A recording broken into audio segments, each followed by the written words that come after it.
All right. Hello, everyone. Welcome to Fate Awakens Above Table number 10 / season 1 wrap-up party discussion. Woo! We are wrapping up episodes 47 through 53, I believe, was the last one. All of season 1. And after that, we'll start talking about all of season 1 and maybe have a special guest. We'll see. So just to recap these episodes, and just in advance, we are without Dominic tonight, but he's taken over by our illustrious DM, Chris Strickland. Hi, I'm Dominic. Okay. Dominic is much better. If you guys have Yeah. noticed that Dominic has been in a cast, he just got that off today, so he's a little sore. He's a little loopy. And hi. And hi. From So- the medicine. Yeah, sure. I'm sure that he loves that HIPAA violation, but I'm not a so I took no oath. we'll discuss the episodes that we're covering. I'll do a quick recap. We'll discuss some of the points, and then we will do a season 1 recap overall and give a little bit of hints as to what's next for the Fate Awakens channel. So just to start, episode 47, we started in Terranford Harbor, Arrival. Yep. They went and talked to some people, and then got some cultists on their tail. Ended up going and confronting them, and then as opposed to stabbing them like they've done with every other adversary, they tried some politics, some democracy, Works half the time. and then basically everything followed on from that. 60%. It truly did. There was a lot of lore dumping there. There was some movement back to Ossie Rune to confront Osas. There is a trip to Hell after all hell broke loose in the material plane. And then there was a trip back to material plane after Hell wasn't that fruitful, relatively. And then you finally fought Kapoor, and I believe killed her as much as she may be able to be killed. Killed you. I mean, Yeah. we've already killed her. We fought Right. a dead version of her, which isn't very undead. So starting in Terranford Harbor, the first move against the cultists is a classic from Jethro. Well, I don't know what to do. I'm going to possess this guy. Works every time. Well, first, Except for when it before we even get there, like this whole thing was like a DM put us through like a roller coaster because like I had no expectation we were gonna find anybody in Terranford Harbor. Like No. I thought we were gonna have to just like go all the way up around the coast to wherever we were going. The Citadel. Yeah, I was like, because the first like 3 places we went, we were like, nothing's here, and I was like, here's another place. We'll do the thing where we go in, we fast forward through like asking the town like if anybody knows about anything, and then Dominic, out of the blue, just randomly is like, what I'm gonna try is locate object, or I forget what spell he did. Locate object. He was looking for the rings, and man, it was just so random how that whole his decision to cast that completely shifted the tone of that entire episode and then what we ended up doing and then how we ended the season was just off of him randomly being like, what I'm gonna try? It's this random utility spell to see if anything pops off. Not Like we expecting it know to they're work at all. scattered somewhere. Might as well use my spell slot, I guess. Yeah. I mean, Yeah. me Very cool. personally, I really enjoyed how the DM went ahead and locate object is a really difficult rules as written spell, Yeah. right?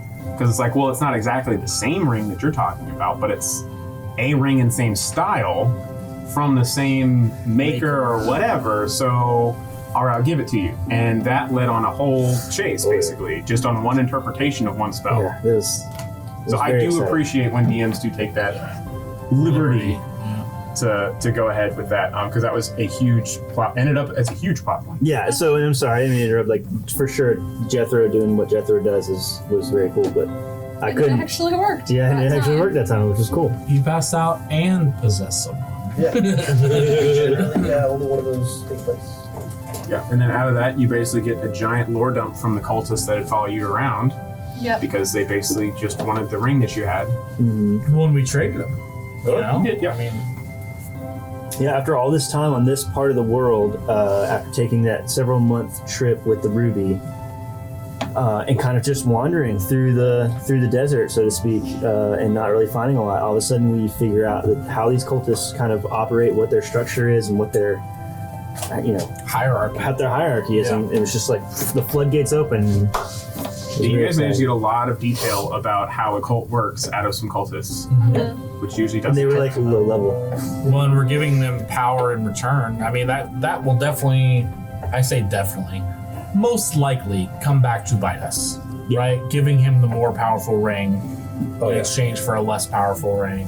As far as their hierarchy works, from what we understand at least, that's how they determine power. Yeah. Not actual physical ability or magic. Who holds the It's ring. who holds the ring.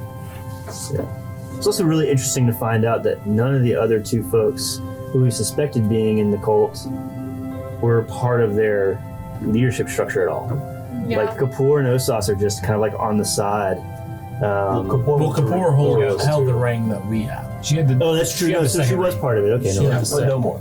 But Osas was a little wannabe. He didn't Yeah. hold a ring at all. He Loose was and just a wannabe. kind of wimp. Yeah, that was Maybe, interesting because honestly. after that, A basically, nerd, I believe. you also got a teleportation portal, right? The most Out of convenient that. of transportation. And then, It's a good thing we all want to go to Aussie Room. yeah, proceeded to go to Osiroon 3 months in advance of Arena, That's my who favorite part. originally went to kill Osas, who you killed in 3 rounds. Because next Yeah, season it's gonna yeah. be like, I don't even know how we might not At the even. end of next Yeah, season. we- She might we get finally get a Arena message right. for Finally Arena. gets there. Right. Guys, what happened here? Oh, we forgot to tell you. Yeah, we handled that. It's a peaceful utopia. I mean, the follow-up there, right, is did you guys even send a message to Arena saying, No. hey, Absolutely Above, never. We above took care of table, this. we mentioned it, because I think we were talking about, how many spell slots does Edmund have to send message, and we were like, Well, I gotta- have sending. Sending, yeah. yes, Yeah, they're sending. And for it was like, well, we got to get one to Razine. Yeah. And then you had 2 more or whatever it was. And we were Distracted. we were trying to figure out who to talk to, who to message, and I think we sent a message off to Razine, and then something happened to distract us, and we just never got to sending. We actually, don't think we had I do much- remember that. I sent a message to Razine, and then from that moment forward, I have not had a chance to You have not? openly send a 3rd level spell slot out into the world. You know what I mean? And not to mention, we were on a different plane of existence, so there was a chance of failure. I know that's metagame, but Right. Well, when I'm not gonna use a 3rd level spell slot in hell. Yeah, Well, it's- Walks or something. yeah. You know what I mean? I mean, as a level 6 character, that does make sense. we haven't So- had quiet time around the campfire for Right. several I days. do find it interesting that, when did we first see Osas? Level 3? I think we were, level 2 or level 3? Yeah. And we were we ran, sacrificed, did whatever we had to do to get out of, his area, and then we're just we're level 6, all right, let's go beat his ass. Yeah. It's good. We're actively looking for that fight now. When Yeah, before so we were the just build up terrified. to Osas, and we'll get to this in some of the season recap too, but the build up to Osas was so much. It was like a whole season to build up for this. Yeah, he was Right? And then you guys Kapoor. counterspelled him into the ground Yep. and killed him in 3 rounds. Yep. Counterspell does a lot, Yeah. Counterspell is strong, and especially when you have more than one caster with counterspell. yeah, and And you have I Thomas. think I'm the only one actually with counterspell. I think Thomas has Thomas has it. He, He used it as well. He lets I you don't- burn yours, and then he. Yeah, I don't think Thomas would make a he, character he without can use counterspell. his for healing. So it's smarter to let you use counterspell than he saves his for healing. Yeah. I know this is a big problem I had with as a DM rather, is creating enemies with counterspell versus your players having counterspell. When your players have counterspell, it's awesome. That's the If DM. we're facing someone with counterspell, it sucks. Well, and that's I the think no, Kapoor had counterspell. He did not. No. Yeah, I Kapoor know was he- throwing shields and counterspells left and right just to try to keep up. yeah. I mean, then you added Hannah's new character, right? Yeah. Vara, Yeah. as she also is a bard, College of Lore, so Literally. she has counterspell, presumably. I mean, Doesn't use it she hasn't yet, had to so, use it because you Burning use so many spell CC. slots elsewhere, but Yeah. so now you've got 3 characters with counterspell. And the way that You get so right. you gonna make it over Just a there? little. 100%. Indigestion. Indigestion, a little heartburn. You guys go first. But all right. We got a long time for this, all right? To go off the rails this early. I did like that you've got the rifts here in the planar travel, so you can bring in someone like a Celestial, which is kind of difficult to do in a lot of D&D campaigns, especially at level 6. Yeah, the rift is definitely. I think every campaign should have some element of it because it's just really, really fun to get to experience all of the possibilities of what you can have in a D&D campaign in one campaign, including like celestials, including demons, including like realm hopping, and yeah. I do like the aspect of planar travel because it's something that you don't get to in a lot of D&D games. You typically need to be very high level. It's usually saved for high level. Exactly. Yeah. To Well, be that's able what to traverse planes. And that's why this whole time I'm like, man, there's rifts everywhere. Why aren't we going to other planes? And then you look at what happens when you go to other planes. It's like, oh man, we would have gotten smoked immediately. Like, Yeah. So Chris had to wait for us to get to a certain level before he opened that door. metagaming a little bit, did any of you guys, especially people who may have rolled new characters, different characters, had ideas, considered, since we found out that there are other people with Razim's abilities, have you considered talking to your DM and saying, hey, once we hit like level 9, if my character dies, I want to be a dude that has, the capability to do rift travel. Ooh. Well, I But know your character's going to have that eventually, right? now. Yeah. Yeah. My Great character, idea. which my character again is homebrewed, not specifically for this campaign, but his homebrew is deeply tied into this war. So that helps. So he does get. I think it's in the teens that he gets it. But I know Thomas was mentioning whenever we were talking about the potential death of characters, because we all have the impending death of our characters on the back burner. I feel like I have. We're two all ready for it. We all have multiple characters rolled up to where if things go sideways, we'll mourn for a bit and then we have another character. And I do know Thomas was mentioning like a Horizon Walker Ranger. So they kind of have that vibe, so it would fit well, and it's For sure. metagamey as hell. Flowing off of that, Chris, I know that you have been busy with the campaign and you've got a little one on the way and yada, yada, yada, right? Which congrats. I don't know if we've mentioned that before, but little one on the way. I feel like Have- Not a little campaign. Might be the a first little time. person. Like a mini, yeah, like a little mini A little Chris. human. PC of his own. Have you considered like building a homebrew class Oh, I've got that is a few a already. shade walker, a plane walker, Rift Walker. yeah, whatever you want to call I it? have not thought about that specifically, but it's a good idea to Because- throw out Jethro since he's going to die. Yeah, soon. if you could just sit there and say like, okay, Edmund's level 6 wizard, I want to take a level of plane walker. It's- Especially for multi-class, yeah. Yeah. yeah, Just having that's it actually a good available. idea. Yeah. We all have to take it at some point. You just get to decide when it happens. I mean, Jethro is going to die soon, so. I mean, Jethro he's has been on come this deathbed. close so many times, it's not even funny. Well, and it's funny because One time I almost Edmund was like throwing his life away 3 episodes ago. Yeah, you get into the hell episodes. Yeah. Edmund's trying to throw his whole life away just to save his family, and then the whole group comes together and says, "Oh no, I'll do it. Oh no, I'll do it." Yeah. I'm Spartacus kind of thing.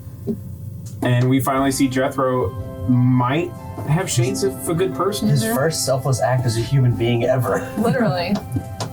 Giving up a soul. And I still not don't an know if it's exaggeration. to save himself. Because like he's like, oh wait, we might need Edmund to get out of here. So like he can't do it. And then so he throws away souls that he's collected, which he clearly does not care about. Any of the souls he collected. The other part is People Jethro with the has been currency. collecting souls for Avaricia, right? And the whole point in the deal was to take you guys to Avaricia, and presumably the souls would go to her whenever they In got the there. end, no matter In the what. end, so it Her doesn't matter. So if That's we the can way do it a little works. metagamey, the mindset of me that went into Jethro's decision is as the Lorenzo's the devil making deals, but Jethro is the not devil that's been making devil deals this whole time. So it's kind of can't con a con artist. it's Jethro signs his paper, but those were already avaricious souls. They've been pledged avaricious. So we'll see how she feels that one of her little workers just took all the souls claimed for her. We'll see how that goes for him.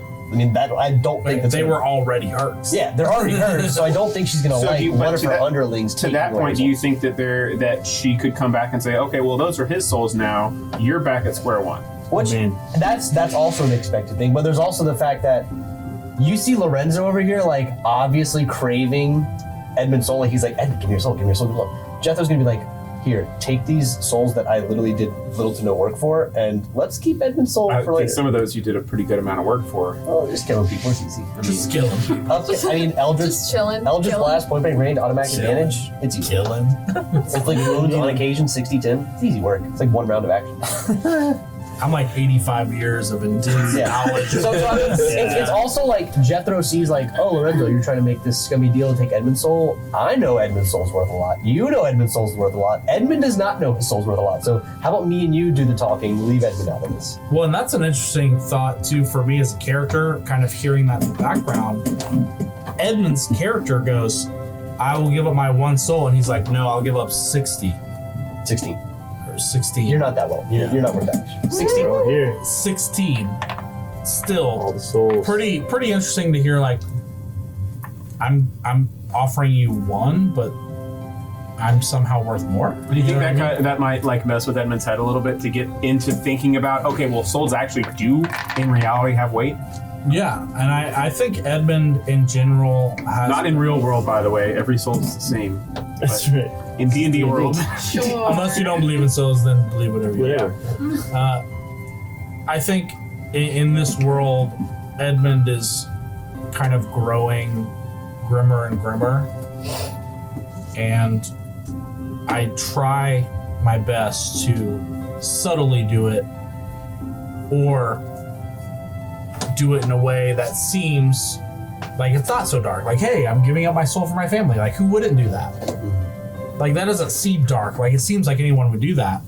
Still felt pretty dark. Dark in a desperate way, not dark in a nefarious way. Not like I'm not a necromancer now, you know, but like it is weird to kind of, having lost now Arene and Draw and kind of feeling like, is my family next? I don't even know where my family is. I'm literally in the hells right now. I'm in hell. Yeah. Literally.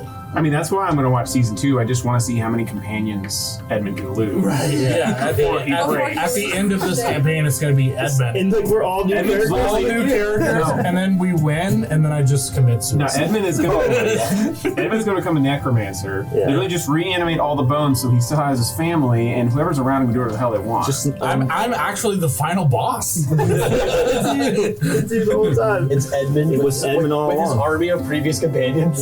Regime. I think it was a lot of fun. Speaking of the hell episode, I think it was a lot of fun for me to get to like be an NPC. Since my character made a choice, Lorenzo, yeah. to not, or just kind of got lost and left behind, and that was kind of fun for me to kind of change the pace, play a devil. We don't. Yeah, I know. Well, that was fun. Yeah, Bullhorn was like, I'm gonna check this out, and then you guys were out of the Audi 5000. So that was a lot of fun to kind of come up with. I had like a week, and I was basically like, all right, I'm gonna come up with this like generic contract that I would assume a devil might make for either souls or some kind of compensation, and surely it's gonna be Jethro who's gonna sell it all away. But it could have been anybody. It could really, truly. I mean, it was a very generic kind of template. He was ready to take anyone. I was ready to take anybody's soul. It was going to be Jethro. Yeah, it was always. As a gonna be watcher, it was going to be Jethro. Yeah, and the fact he that got he a little was. excited Yeah. for I was like, oh man, because he's like got a pure, he's been pure for the whole thing, and I've throughout killed the whole- one person, Yeah, and it was a threat to Arena. and so that was very exciting because that could have completely, you don't collect on that kind of stuff until the person dies, which could happen in this campaign, so you never know. But for it to be Jethro, and then he was giving up everything he's collected, I was like, oh, that's money in the bank. And Lorenzo's still around because he never was able to complete Yeah. his part of the bargain. He's still there. Lorenzo, I think, if I remember, Lorenzo got banished. Yeah. Because Yeah. Devils that die in the patrol plane just banished back to hell. So Lorenzo's still out there kicking. Yeah, so Lorenzo signed deals, right? But Lorenzo didn't end up being that powerful as a like an NPC. He was like We could have smoked him. Yeah. lower Yeah. lower Souls to like back. middle management. I don't even think Yeah, that no. is. like first level manager. Yeah, he was like he wasn't even director level. He was like manager. You're a fucking busboy, dude. That's right. Well, and the imps that you conjured were like friends of his. Yeah. So they're like, He's like the butler of the castle. Yeah. That's all. So, Yeah. Chris, I'll ask you, how much fun was doing the imp voices? Honestly, I didn't even think about it at the time. Yeah. I just kind of. He's like, I have to voice him. I was like, oh great, thanks, appreciate it. Well, there were some very visceral reactions at the table not Bartholomew. from Not Bartholomew. yeah from the imp voice. I agree. That is a very jarring and nails on a chalkboard voice for myself personally. So I don't even remember it right I now, like honestly, that. but very high pitched. I don't do voices that well, but very high pitched. And me personally, if I was at that table, I would have had a physical recoil reaction. I loved it. It was So- One of them but got punched away. with the imps, are you? So is Jethro going to have the same imps, Bartholomew, not Bartholomew, So or But is it like a again, rotating thing? Is it like whoever short draws the short straw down in hell? above table, he actually has more summons at his disposal. yes, So- he has quite a bit. Yeah, so there's a bunch of stuff he can summon, but for flavor wise, I thought it was much because if I wanted to, I would always be summoning the Nightmare every time because that's the highest summon I can summon right now. Nightmares are dope. I can ride on it. It gives me buffs. It's cool shit. But in order to kind of just be like, oh, he's gonna summon his horse again, I thought it was a lot better to just give the DM free reign. I'm like, here's my list of summons. Have at it. I will call upon the forces of hell, whatever comes. You voice it, you control it, you do what you gotta do. So it still takes action on my turn, but as far as its speech and thought is all up to DM. Which kind of makes, I feel like makes it a lot more fun. Because it's like, yes, I'm telling them, like ordering them, and they're bound to follow my orders, but they're still their own independent creatures. They still have, they can still say, this is a stupid idea, but you have to. That's fair. Which I think is a lot. I think it just adds like another level of, yeah, Jethro's borrowing this power, but like they're just two guys that are sworn to serve. They're not, you know, I'm not summoning them and like creating them. They're just, hey, we need two guys from hell. All right, let's go up there. One of Avaricia's priests is summoning us. Let's go do it. That's probably what's going on. Who's on call tonight? Yeah, pretty much what it is. You get an email from HR and it's like, oh, damn. Go into material planning. I was just torturing someone. You've been assigned to material play duty. So, all right, Hannah, Yes. you've been through, I think, 2 combats Uh-huh. with the new characters so far. Yeah.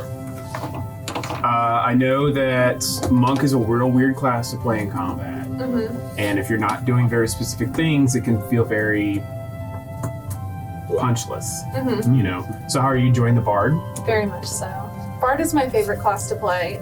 So I just feel like way more in my element, and I can actually come up with some kind of plan. So it's nice to be able to like plan out. Okay, so I did this turn. I don't really have to wait and see what everyone else does. Like I used this spell slot, and now I think since that didn't work, like here's another option for me to do instead of just punching and missing Yep. and trying to fucking punch again. It's like, oh, okay, well I'll cast Firebolt on them. Oh, that didn't hit. Do they have armor on? Heat metal. So I have so many more options now. And I'm It's much interesting, and I'll happier. say as an observer for someone to get into the RP a little more, because I think when you first started the Monk, you were heavy into the RP of like, okay, Mhm. well, do this punch and that punch and a pirouette and yada yada yada.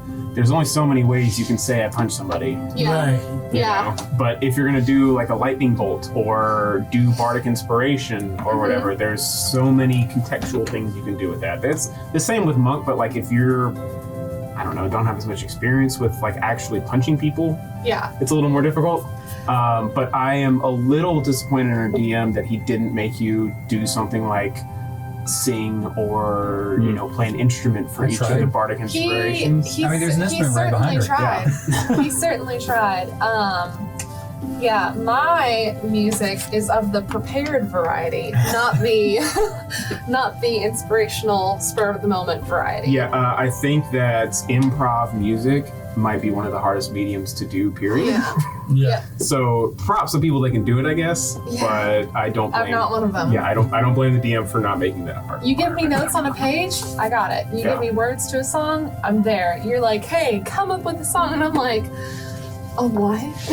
I'm not a composer. I'm a Oh singer. what? Which, being a spellcaster, actually helped a ton in the battle with Osos, and then it helped with the battle with Kapoor as well, right? That was a pretty interesting battle. It started on the beach. You had to take down an elemental, Yep. and then She run summoned through a herself. rift. Yep. She summoned herself an elemental. Yeah. Got it ready. And then she stepped into her plane, which she created herself, which is why what happened at the end happened. Oh. Little Demi plate action. Yeah. When she Yeah. dies, you can't have your own plane anymore. Sorry. Hmm. Well, that makes me feel more like she's officially dead. Right? Because we You were said die, she's unsure. dead. Well, We got it, confirmation. I mean, it we're here, depends. folks. Like, if you're a lich and you have no corporeal form, you can't concentrate on spells. So, can you concentrate on a plane of your own? She cast multiple spells that require concentration, so if we want to metagame. If you want to metagame that, I don't think that every big bad plays by the same rules. Yeah, that's No. Big bads don't play by rules, Spring. They So, don't. but I mean, Jethro being Jethro and Neil being Neil was still all about that loot. Oh yeah. Oh yeah. You almost didn't Well, pick the it thing is, so this is a larger topic. I don't know if we're going to cover it later, but We can do both. Jethro's been through some shit and is not in a good place mentally. So he needs a win, and like that was his win. It's like the world's falling around me, but I'm gonna see what's in that chest. He needs a win at this point so bad that he was willing to just. Die for it. It was part suicidal, where it was like, is it really worth it? If I die, I die. It's the sweet release of death. If I live, I get this cool loot. So we'll see what happens. Mm-hmm. Like he's not in a good way, which we can kind of cover that later. But he is interesting things to come from Jethro. I mean, I'm looking forward to season 2 kicking off with just 3 episodes of the players talking to each other. Mm-hmm. I mean, there's definitely, we again still really don't have much. We haven't had downtime in a long time since we stopped at that tavern in Terran Fort and scanned for rings. Up until now, there's not been any downtime. Go, go, go. It's just been. It's like Jethro's got some issues to work through, big time. And we'll see what happens. So, as a group, is there any sense of relief that you think Kapoor has done when you know that at this point she had nothing to do with the cult that you just found out everything about? She was pretty annoying, so yeah, definitely glad to have Well, her she off was of our annoying to backs. Jethro, really. Yeah. That's it. We couldn't hear her. Yeah. She was just in Yeah, Jethro's head the whole time. Jethro's head is occupied by multiple people, which is already a bad thought. I think most of us thought she was dead even when we saw her undead. You Yeah. know, like Jethro's like, I'm not sure of these voices in my head. We're like, hi, crazy dude, you've always been crazy. Like, you know, once we saw her again, we put some thought to it, I think. But, I mean, Edmund, we saw her die. Yeah, so when Edmund first saw her, did he assume, oh, she's a lich or some kind of whatever and came back? Or did he think, oh, someone raised her from the dead for some nefarious purpose? So Edmund's in this weird spot that Justin can not be in, right? Like Edmund has read a lot, but all of this is pretty new for him. You know, as long as Edmund's lived, as much magic as he knows currently, or has read about in the past, I don't think he knows what a lich is. I don't think he knows what. Obviously there's probably fairy tales and mythology of undead or zombies or whatever in this world. At least I would assume so. But Edmund's knowledge base seems kind of, to Justin, less and less relevant. Because... Well, it's one of those, in every myth, there's a kernel of truth, right? Yeah, sliver of truth. Yeah. Is there any thought? I don't know where you guys ended up on the material plane. It was in a circle of pillars that you guys have never seen before. So you guys don't really know where you are. So I the don't third think. set. We've only seen 3. I know that in game, you said that Edmund went through the library for any relevant materials. That's still a pretty big library. Like, it didn't burn down. Is there any thought to go back there and try and go through any of the other myths and legends to see, okay, like, well, this legend says a werewolf can be killed by X, Y, and Z. That might be relevant. Right. It reminds me of the show Supernatural, where like everything like they're fighting and like is their day-to-day life, they're like, oh, we have to fight these ghasts. All the lore they get is from like mythology. Like they're like, oh, there's this old Native American folktale that says this, which by the way, that's true, and we have to kill it now. So I feel like that could be a similar situation where it's like we just saw basically a zombie, and Edmund goes back and goes, well, there's this children's like story about make sure you go to brush your teeth at night or else this zombie will attack you, and the only way to kill it is with this. And we're like, Yeah. tracks with me. That's literally all the information we have. So But I'm saying like there's definitely there's got to be like some ghost stories that people tell on the campfire that who knows. Well, and I feel like my knowledge of all the shit I've read or Edmund's read throughout his life hasn't really been helpful. So I'm kind of under the impression that. So is it that, or is it the DM gave you a list of 50 books and you just got to pick the right one? Well, I don't think it's that because, I don't have a copy. Right. Justin. Yeah, again, I don't know. I'm just... No, me neither. Devil's But advocate. that's what I'm saying. Like, Justin doesn't have a copy of Three Little Bears with the porridge and One's Too Hot, One's Too Cold. Chris, you haven't right. written 50 books for him to read? But Sort of. no. I mean, he's written. Yeah, he's written a bunch. He's written a bunch. But I'm saying, I don't have a copy of Three Little Bears in my house. Justin doesn't. But I know the story, right? Like, Sure. I don't have a copy of Little Red Riding Hood or Beauty and the Beast or, I don't have copies of those books in my house, but I still know the stories. And I feel like Edmund at 85 would know all of that shit. Like this world's version of, Justin doesn't have any werewolf books, but I know they're weak to silver. Dracula doesn't like sunlight. He gets stabbed in the chest with wood. Like, I don't have any of those books in my house personally, but I still know all of that shit.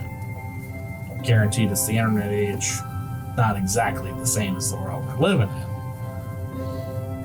But I feel like Edmund's knowledge. But those tales were around and widely circulated prior to the internet being a thing. They've been a thing since how many millennia? A so lot. this Yeah. world would have this similar background. And that's my point. I feel like Edmund's knowledge of the world hasn't come in use at all. You know what I mean? Like, I didn't even know any farther than Vaftian. But I'm supposed to be this learned scholar. You know what I mean? So we talked about Jethro visiting Hell, seeing Apparition, whatever. Trying to. I mean, Remdel, there's another character in the party that hears Apparition in his ear. How did Remdel feel like going to the house, going to Avaricia's throne room? Was it like overwhelming, saying, "Oh my God, like she's real, like she's real and she's crazy powerful. Look at all these devils," kind of thing, or was it expected? Not at all expected. So, I think after that first episode, I talked with Chris. And I was like, "This is the first time Remdel has actually held the sword and felt truly, truly powerful with it." Because he's hit before with regular swords and whatever, but he hasn't gotten very many kills with it. And above table, every time I get a kill, I get a soul. So I haven't been able to pump that little sword up. And when the sword was brought out and shown to the guards, and we were immediately let in, it was just like, oh shit, let's go. And then come to find out the sword in her throne room allowed the portals to open. It's like, all right, Remdel, you got a little something here. Yeah. So could be a change of attitude with Remdel coming up, just because now he got that taste of oh shit, you do mean something.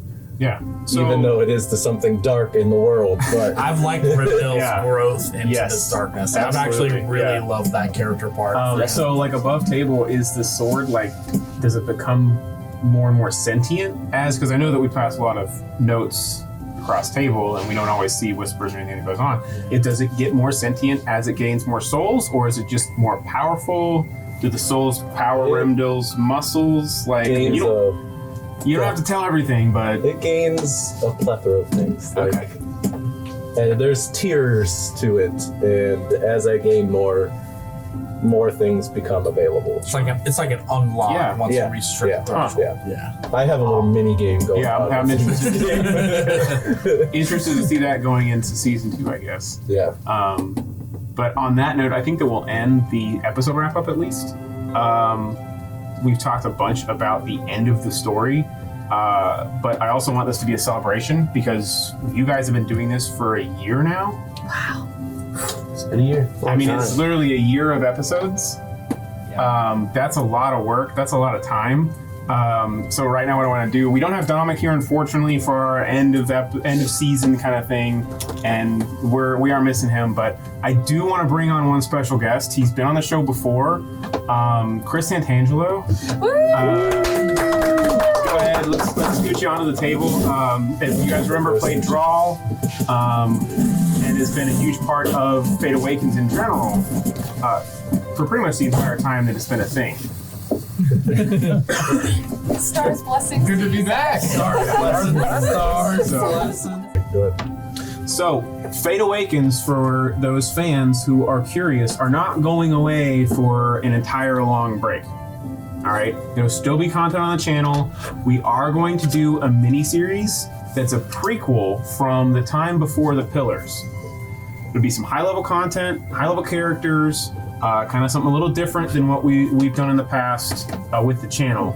It'll be a couple weeks that'll be on Fridays, and then we'll move into season 2, and that mini-series will move to Wednesdays. That'll give everyone involved a little bit of a break. Content creation for every week for a year is trying, to say the least. So we're going to give some of our makers of the product a little break, but that mini-series is going to be DM'd by Chris Santangelo. Yeah, buddy. Also working on getting some people that have been behind the scenes or interviewing, hint hint, a chance to play at the table. So myself will be involved as a PC. Myself. Very Go much. myself. Go me. And then more importantly, our main cameraman, Steve, will also be... You can't see him, but he is waving. He's waving. He's camera shy, but hopefully that he gets over that. And then we'll also have Joey and Justin from the regular show on as well. Yep, So and I believe Hannah's now taking over camera. yeah, camera Camera woman. That's right. Camera Women can do woman. it too. I've done it twice already, and if you can't tell which episodes those were, That's right. You great. gotta watch. Great. Great. I've got If you cameras for a can- couple episodes too, so if there's no knockoff in quality from Steve, Yeah. that means that me and Hannah are just really quick learners. I'll never be Steve. To be fair, it's 4 buttons. Hey, I had to label those 4 She did buttons. label them. Listen. We appreciate your fine efforts. So, all that to bring it back in. Season 1 recap. It's gonna be, I'll warn you now, it's gonna be a little bit of a shit show from here on out. Yeah. It's gonna get silly, it's gonna get ridiculous, it's gonna go off the rails because we're all crazy excited about the amount of work that everyone, especially Chris Strickland, has done for Fate Awakens over the last year. And I am personally just awestruck that we have done a YouTube show for a year. Yeah. That's amazing. Consistent. Yeah. Like consistently, and we have like Followers. some fans. Followers. People Like, gonna like it. yeah, people tune in every week, and people are interested in what's going on, and I'm still. This is gonna be me the whole time because I'm usually okay at talking, but I can't even talk about this at No, this point. it makes me get a little bit emotional, and I'm an easy cry, so we're not gonna do that right now. But just the fact that like people like it and people enjoy it, and that there are people that like consistently come back and watch it every week, that's a Oh, yeah. very, very big thing for me. So that's That's huge. So We love I you. want to kick it off with Chris. What did I do? which one? All right, so there's 3 at the table, so no more Chris. With Strickland. So just Chris S. Yeah. They're all There's 3 Chris S's. Like I said, off the rails. It's been a year, man. Like, you've edited every episode. Yeah, don't mention that. You have done the DM for the whole narrative, for the whole show, brought us all together from various different D&D things Yeah. here in Charleston, because it's a very varied cast here. In case you guys can't figure that out, we weren't all friends before this began. Yeah. That's not the case. But we've all become we've really become good friends. Yes, friends through this. but Shut up, Neil. God. I mean, Santangelo did leave us. You're, I mean, Neil is such a Jethro, Still involved. but Everyone's involved together. did it meet your expectations? I think it exceeded it because I really wasn't expecting it to have nearly the fan base it does right now. Maybe like a couple hundred by now.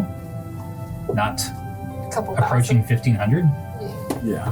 So I mean, it's definitely grown faster than I thought it was, for sure. And it may be more than that by the time this airs. Yeah. I mean, we're yeah, pretty good. far. in Yeah, advance here. we're filming it. Spoilers, we film in advance a little bit. It makes it a lot easier on the content creators. You can't go live every week. It just doesn't work that way. So, I mean, I think that's awesome, and I think that really speaks to this being a labor of love, and everybody who's on the show really enjoys being on and enjoys the people around the table. Personally, not to get too sappy about this whole thing, but I think that really speaks to it personally. You can tell that when you watch the show, people enjoy sitting together and having fun, Yeah. and that's not necessarily true for everyone. Everything that everyone creates. Right. I agree 100%. And for those of the people who obviously do not know, because we have not mentioned this, Chris Santangelo, although he hasn't been at the table, has been helping Chris Strickland behind the scenes. So He's my behind-the-scenes bounce guy. So I don't know if, without spoiling anything too much, if you guys can talk about kind of shit we didn't know. Obviously, you guys we couldn't know. Yeah, what's it like to dual DM? Shit, we didn't know. No, I'm not any sort of DM. That's all Chris. But soundboarding, doing some creative legwork like NPCs and personalities and ideas and stat blocks and fun stuff like that adds a little extra flavor to the campaign. Also, anyone that's DM'd in D&D can tell you how invaluable it is to just be able to ask someone questions Yeah. and get 100%. another opinion and perspective on something. So hopefully that has helped and added value to the Yeah, channel. it's great to have someone else's mind say that, wait a second, what happens if they do this? Because then it throws your whole train completely on a different train track. Yeah, and a little bit of spoilers. I was involved with a little bit of the pre-planning for this, for at least the story setup. So I got to see a little bit behind the scenes with that. I think that Chris and Angelo probably did a little bit better job of feedback than I've done with Strickland. Had a little bit busy life for the last year. But a lot of that planning and whatever is interesting, especially to see how Strickland is thinking about something and then how that idea plays out at the table.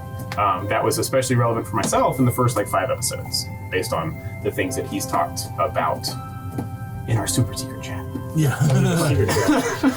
I also just want to say that everyone's tired of people talking about COVID, but having this during one, I think for everyone was a really, really difficult, 21 months now? I think we started August of 2019, if that's right? So we started before COVID. Yeah. So, Well, at least with the pre-planning. We started planned, planning. and then we were like, COVID hit. We were like, do we wait? nope. We all said nope. And it was really, really nice to have this constant thing to rely on. I mean, to be fair, from that perspective, everyone here is also very low risk yeah. for that. We don't have spoilers and HIPAA, yada, yada, yada, any underlying issues that Right. would be exacerbated by COVID, and we're all We were relatively careful about young. it too. We were Yeah. very didn't careful. rush in. What- A lot of us headstrong without thinking. don't travel a lot outside, do the whole testing and all that. Yeah. I don't want to go down that rabbit hole, but We all And were. we also, I mean, you guys have seen as an audience episodes where certain people weren't here, for whatever reason, and for whatever reason was like, hey, I'm gonna get tested. Maybe I have a little bit of a sore throat. I'm not coming in this week. When you see empty spots at the table, that was us being cautious as a whole as well. Yeah, I know a couple times. Hell, I even had to tune in for the intro to the season. Right. Yeah, I remember All the characters, and it was like, that was I tried to tune in via computer, so Yeah, that was different. It was like, all right. I know a couple times that I volunteered to do cameras. I had to stave off because I had traveled last weekend and came in contact with somebody and Yeah. didn't have a test come back. So It was definitely nice to have something reliable though, like especially because like we said, like it's been a rough go of it. Like some of us are, I know I've in the process of doing this, I've changed jobs. My work has been hit with COVID in terms of like my schedule changing, but like the one thing we had was every Tuesday we came down to the studio and we recorded. yeah, It's I'm like, a little no matter surprised what at this happened. point that nobody ended up with a baby out of this whole thing besides Strickland. Yeah. Not yet. Not I yet. mean, So I we would did be get the a only baby. one. You got one. I'm the only person that could have had a baby. But I mean, out of several of us here the are married. table. Yeah, most You know, I'm married. Joey's married. But at the Santangela's table, married. how many people at this table can have a baby? You're right. Adoption? Yeah. No, you're perfectly. I saw totally something right, yeah. interesting on TikTok earlier. Remind me about it after That's this right. video. Yeah. I'm not gonna say It it on has to camera. do with seahorses. No, that's all we'll say. Link in the description. Link in bio. Link in the description. If you want to see the bonus content, I'm ready to upset. This is the last time I'm going to try to do this.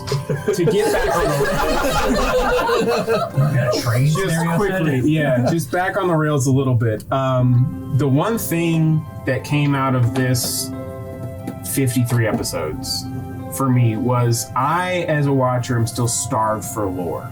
I feel like there's so much information in this world, and you guys, since you are lower level, you know, lower power level, absolutely, you've barely scratched the surface. I want to ask the DM, and also feel free for you guys to ask DM questions and grill them, and maybe not too hard because you do have to come back for season 2. Was that intentional? Do you want to keep more information back because it's part of a like 20 level narrative, or was there a thought to like, okay, well, what can I do for the first 12 levels and give them information? So And that's a really deep question for number one.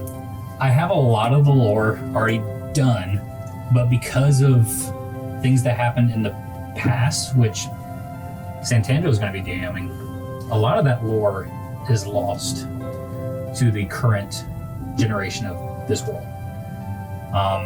As much knowledge as Edmund does have, history books only go back so far. And if magic's no longer a thing in this world, it's kind of mythology, just like they thought unicorns, dragons, and all that stuff already are to us right now. So my follow-on question, and I meant to ask it in the episode recap because it was relevant, but it's relevant now.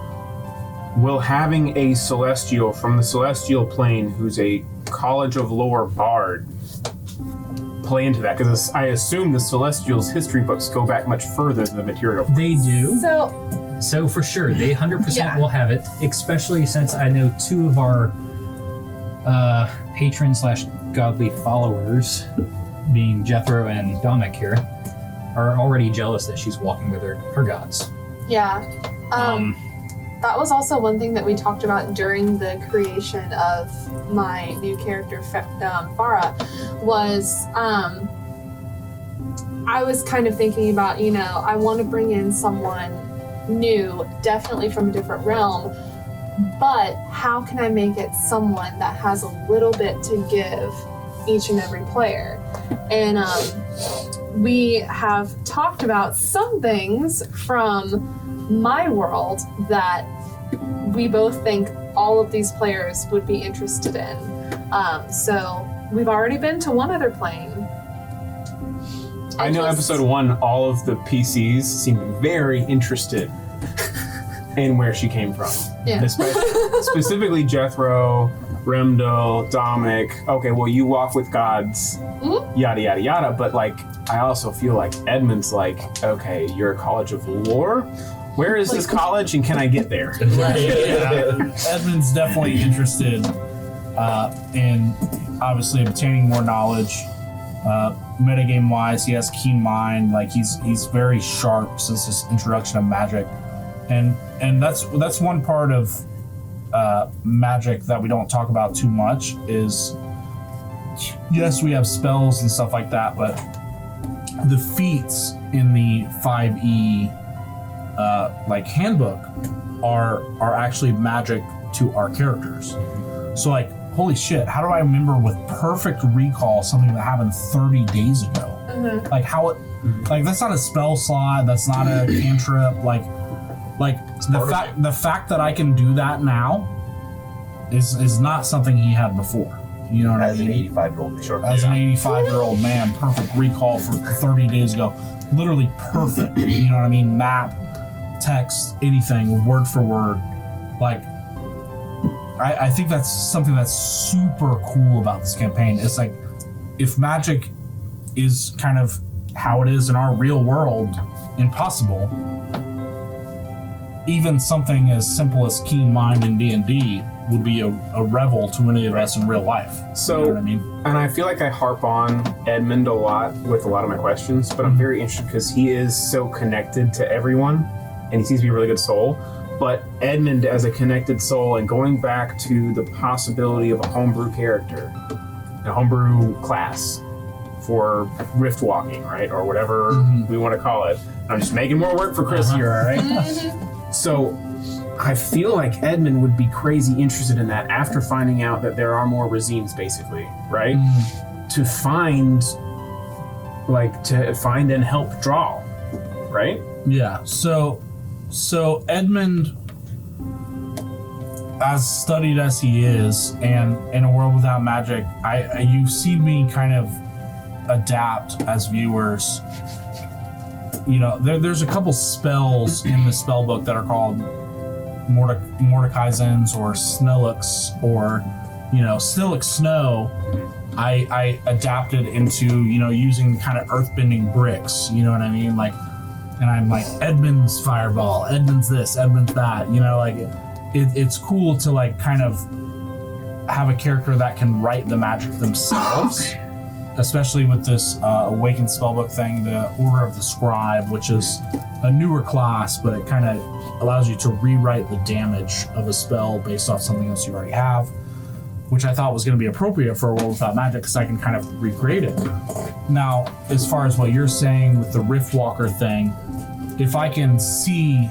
Also, if we don't get the Riftwalker, I'm blaming tragedy. Strickland.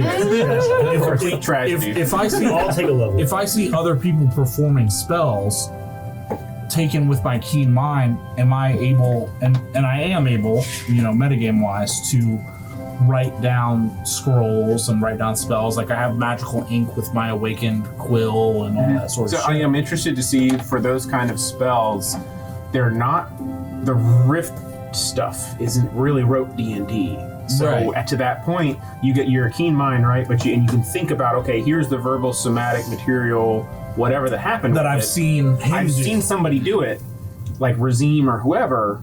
If I replicate it, what happens? Right, and that, And that'll come down to a roll, and at that point, you're inventing and experimenting with magic, which could be really cool. and that's what I'm saying is about, like, you know how they I have just exist to make work for you. I want you to know that. and that's what I'm saying. This is a world where Edmund can actually invent spells. Like it's not called Snowball. It's called Snillix Snowstorm. You know, like there's a name in front of it. So if Edmund can become that person for this world, I think it'd be super good. Yeah. And it fits well with the Word of the Scribe. So, kind of off the back of that, Santangelo, do you feel like Drawl could make a reappearance at any point? Like, he's supposedly been adventuring with somebody trying to find his father, who Yeah, is he is. clearly Feyworld. some sort of plane traveler, right? I believe they went to the Astral Sea. Feywild. Feywild, that's right. I believe. He's Feywild, but still, they did travel between planes. yeah, and he's had his own experiences while everyone else has had theirs. One thing I will say is that he, you know, has experienced different kinds of beasts that he was just sort of learning. So now he can druid and wild shape into Fey beasts. That's crazy. which, if and when he comes back, will be pretty interesting. I mean, for me, that has to be a win, right? Like, Right. And the fact that he already knows that. he already knows it's gonna be a win. So, That's crazy. not saying yes or no, but there's some interesting, detail that he details has. in the lore. And Sure, in the world. sure. Okay. Okay, I see you over there. So, I think most of the people here, I don't think, Hannah, you haven't DM'd a game before, right? No. Okay. I know. I know I have. It's a no from me, dog. Yeah. Like, Strickland has, Joey has, Justin has, Santangelo has, and Neil has, Snook has. I've asked this before, but how hard is it, and I'll ask it in a different way, okay, for Strickland, and I keep asking you questions. How hard is it to balance railroading and player choice with a bunch of DMs at the table? Because I know that sometimes it feels like they're very happy to do their own thing, and I talk about you guys in general. Other times it feels like they're throwing fish hooks back at you, right, to be railroaded. So, my first railroad idea did not happen at all. Originally, I had the idea rumors were going to eventually get to these guys and lead them towards Razim. As the tier 1 part of the campaign, they had to find Razim. Well, they kept going on, and Ruby was a big thing that I was not planning to be a big thing. Should have gave us so much money. Jethro said, Ruby, yes, ma'am. What do you need? So, I guess having an evil character in the party and then a monk that decided to go rogue. Literally. Literally, yeah. But the railroading part, I just kind of said, all right, let's see what they want to do. And they kind of did their own thing. And I think they started doing too much of their own thing, which at that point, I just started railroading again. Yeah, so I'm going to flip that around now. As players, and Santangelo, you can answer this too, because you were there for, 20 episodes or something, right? Good part of the beginning, whatever yeah. the hell it was. At the beginning of a campaign, how much do you appreciate being railroaded into a story versus and given information or hooks or whatever versus doing your own thing? Because there is a balance to be struck there. I was about to say, I think that there needs to be a balance. Yes. And the way I've always found it to work, and I think it's worked well at some points in this campaign and not so well at some points as well, is you kind of dangle incentives in front of the players and then let them choose. Right? So you give them, a couple pieces of information, see what they take, and then you go with that. So you're kind of building the story together with their input. So say, hey, you could go here, you could go here, you could go here. This is money, this is... Yeah, I think dangling after money, your father, this is even fake whatever. money in front of a bunch of millennials / Gen Z. I think that you guys are closer to Gen Z. Yeah. I think we're all millennials. Yeah. I'm I'm a millennial. Are we? Am I the youngest? He's the youngest. Yeah, and I'm a millennial. So Okay, we're cool. millennials. Yeah, Yeah. like dangling money in front of a millennial that's like struggling to buy a house. In the real world, Yeah. probably they're going to take the money. Oh, yeah. They did. And at low levels That is too. what we did. At low levels, because we've all played D&D, Yeah, and so you we gotta- know, it'd be really cool is if my character had full plate armor, because then my AC would be this high, and I'd be really good. If I had money, I could go buy that, and then the DM's like, this mercenary guild is like, I pay you to go. Yes, absolutely. Yep. Let's go do it. Yeah. The only bad thing is no war has happened, so where's plate? Yeah. I think of it kind of like a choose your own adventure book, right? The DM's writing the pages, but then the players get the options. So I think the fun part about that, though, is the DM's written pages can always come back, right? Yes. That first, however much he wrote, 5, 10, 20 pages about how the first, 3 levels we're going to go, are going to come back at some point. Like, for starters, it's a good story narrative. Secondly, I don't want to rewrite that shit, Yeah. Yeah. That's how I am right? too. I'm going to reuse everything. Yeah, Like, it's R2 the old, became R3. what's the thing? Oh, in the professional world, they call it case. Copy and steal everything. Huh. Yeah. If you've got it written, just use it for No something else. content like recycled content. Yes. So that's something that's always interesting to me to see how campaigns balance. Can also be the illusion of choice, which is a DM's best friend. Oh my god. Where the path, it looks like they're going outwards, but really they come to the same spot. Right. I've always, as a DM, I've struggled with creating those because I always end up with like two paths, and then they all both come back like 5 minutes later to the same middle path. It's like, okay, well that was barely even an illusion. Yeah. So it You is. want to fight the bear on the left Yeah. or the bear on the right? Well, it's like, okay, you have 3 bounties, but the guy at the end on his last breath is going to tell you the same sentence no matter which bounty you go for. You know what I mean? Yeah. Like having the story railroaded doesn't mean it's the illusion of choice. Like you still have a choice whether to save the town from wolves, save the town from bandits, or clear out the rats from the tavern. But at the end of the rats, you'll find a note. At the end of the bandits, it'll be somebody on his last breath. At the end of the wolves, you'll search and notice, And something. just because you get to point B doesn't mean your decisions didn't have consequences along the way. Exactly. There could be an easy, medium, and hard version of those 3 things that lead to the same railroad conclusion. So piggybacking on the whole player choice thing, I want to ask about Remdil's character development. That's you. That's you. Which part? It's been a long time Right. coming. It wasn't really like. It's not a railroad thing, right? Characters knew what characters want to do with their character progression, right? Yeah. That's every good DM goes with that. But did you feel railroaded into choosing Avaricia, or is that just what the player character decided? Because I mean, there's player knowledge and character knowledge, right? The character itself, how it was played, makes a ton of sense.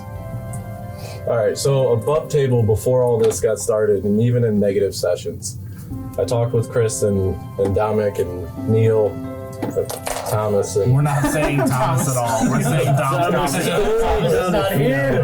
Well, it's a Dominic with a CK, right? we Oh my god. right, He's gonna stab me next Yeah. episode, so yeah, Yeah. had numerous conversations with them on, I'm bringing in a fighter with knowing I don't want to stay a fighter and just hack and slash for 20 levels. I had planned a multi-class. When he asked me what I wanted to do with which multi-class, I was like, let's leave it up to RP.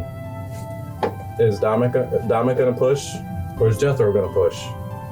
For I mean, fighter, warlock, fighter, paladin, fighter, cleric, or all viable.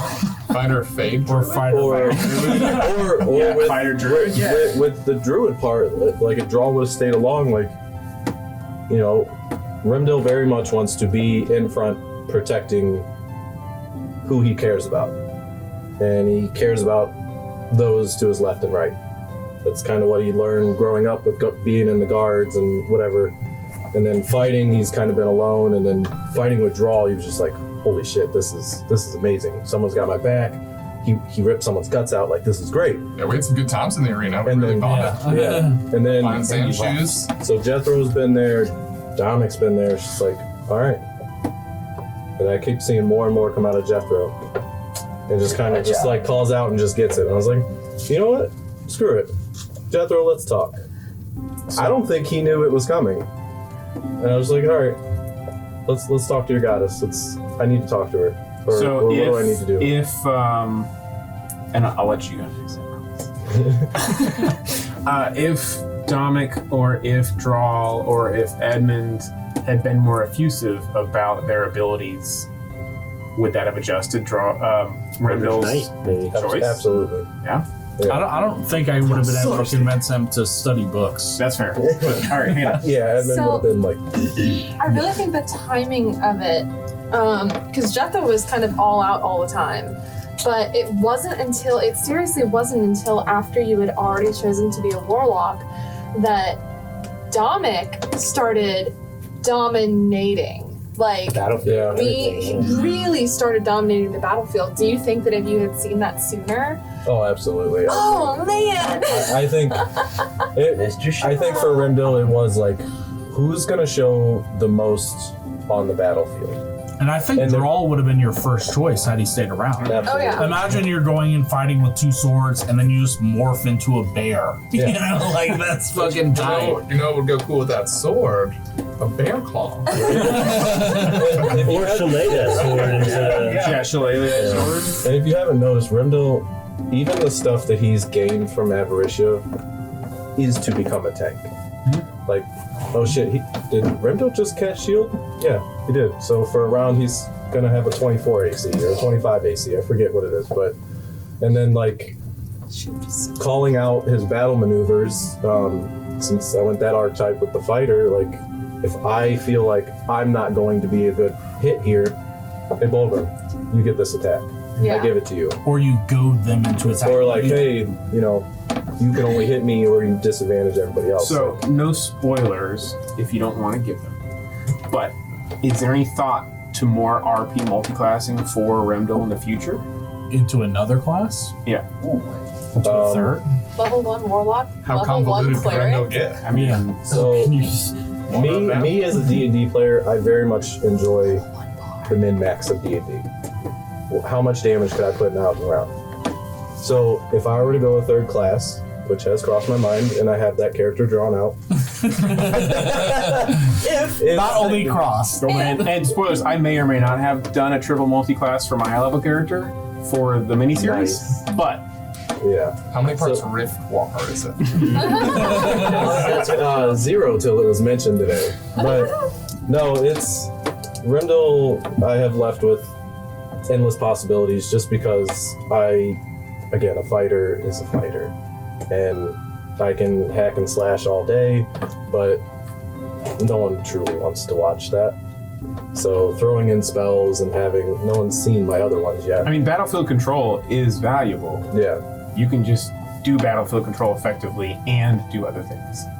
You gotta do it with a little purple flare now. Yeah. Yeah. And Chris Strickland, I will help you homebrew that class if you need it. I've I feel like literally. you've been offering the whole time. This So, is like the 5th or 6th time. apparently, it's been brought up. Audience, if you want a Riftwalker class Yeah. homebrewed and put on every social Southern media Earth site for Arcana you right to use here. in your Yeah. campaign, just blow this Full shit up. comments. Title of this is just Rift Walker. Because I feel like Strickland's just going to be like, yeah, no, you're going to write that. I think it's also interesting because all of us kind of have a little bit of ourselves in our character. Do you? Which I mean, we've kind of noticed, like we all know each other well enough on a personal level. Like you can see a little bit in our characters, and I think it's really funny that above table, when Snook said, "Hey, I'm gonna fully leave Remdil's multi-class up to you and Thomas," and I said, "That's cool," and Thomas was very much just like, "All right, man, whatever you want to do. I don't want to influence you in any way. Which is very much see how Thomas. things- Very much Thomas. We'll see how things go." I was instantly like, Very much well, let me Jeff. tell you, like, Feels eyes. instantly I was like, well, if you went Hexblade, like, you'd get all this and this and this. And then, like, in game, I'm like, Jethro's just like, well, if you join me, like, you. So it was like very much like, as I was trying to convince him to multi-class, Jethro is also trying to convince Remdil to multi-class.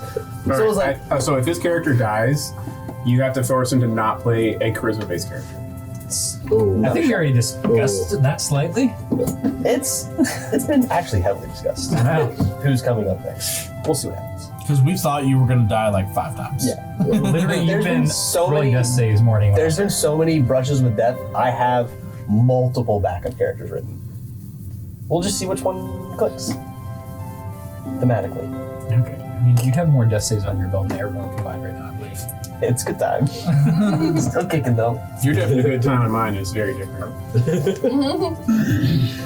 So, on the multi-class train, because I love multi-classing and I love the X's and O's of D&D and building a character. Joey, have you thought about any multi-classes with the Wild Magic Barbarian? Oh man, that's a great question. I Joey, am very much not a multi-classer. I'm like a straight up like I'm I with like you, Joey. I like this subclass because I like some of the stuff it's gonna get like at 16th level, right, or the capstone abilities. Like I want to be able to like take this guy to the end. And how often do you get to that point? You're gonna delay it more? Right. Yeah, it's not trying to easy. explore it. And also, Wild Magic Barbarian's a class that just became official this year, and so I'm content to stick with it. I also think for Bulgrim, it's a weird character choice to kind of dip into any of the spellcasting classes because he's just still trying to figure out this whole magic thing. It's a part of him, but he doesn't really like it. But he's trying to embrace it a little bit in the battlefield, X, Y, and Z. And so the only thing that would really kind of make sense is to kind of dip into maybe like a fighter or something like that, which I don't know if really barbarians are great. They're hitting people, they're running around. And the wild magic, really, one of the reasons why I chose that is because I love playing spellcasters. That's like my favorite thing. But I wanted to challenge myself a little bit and do more of like a melee-based character here. And when I saw that wild magic had this like crazy, random magical ability that you get in every combat that changes the way you go into that combat session, I was like, oh, that's great because I get the best of both worlds here. So I don't think that Bulgrim will probably dip into multiclassing, but who knows? What NPCs we meet, or what other things influence him to do that. There could be a cool new custom class coming out. I really think that multi-class has to be supported by RP. That's fair. Yes. That's for sure. The only When we start our level 16, spoilers, series, and I create that character from the ground up, one of the fun things, I love writing character backstories personally. It's one of my favorite things. Munchkining a character and then writing the backstory to support it is something I get a lot of enjoyment out of. It's like, okay, well, this guy has 3 classes. Like, what does that mean, and why on earth does he have it? Now, while you're leveling up in game, it's super easy to do RP because it's, for example, doing the warlock thing, right?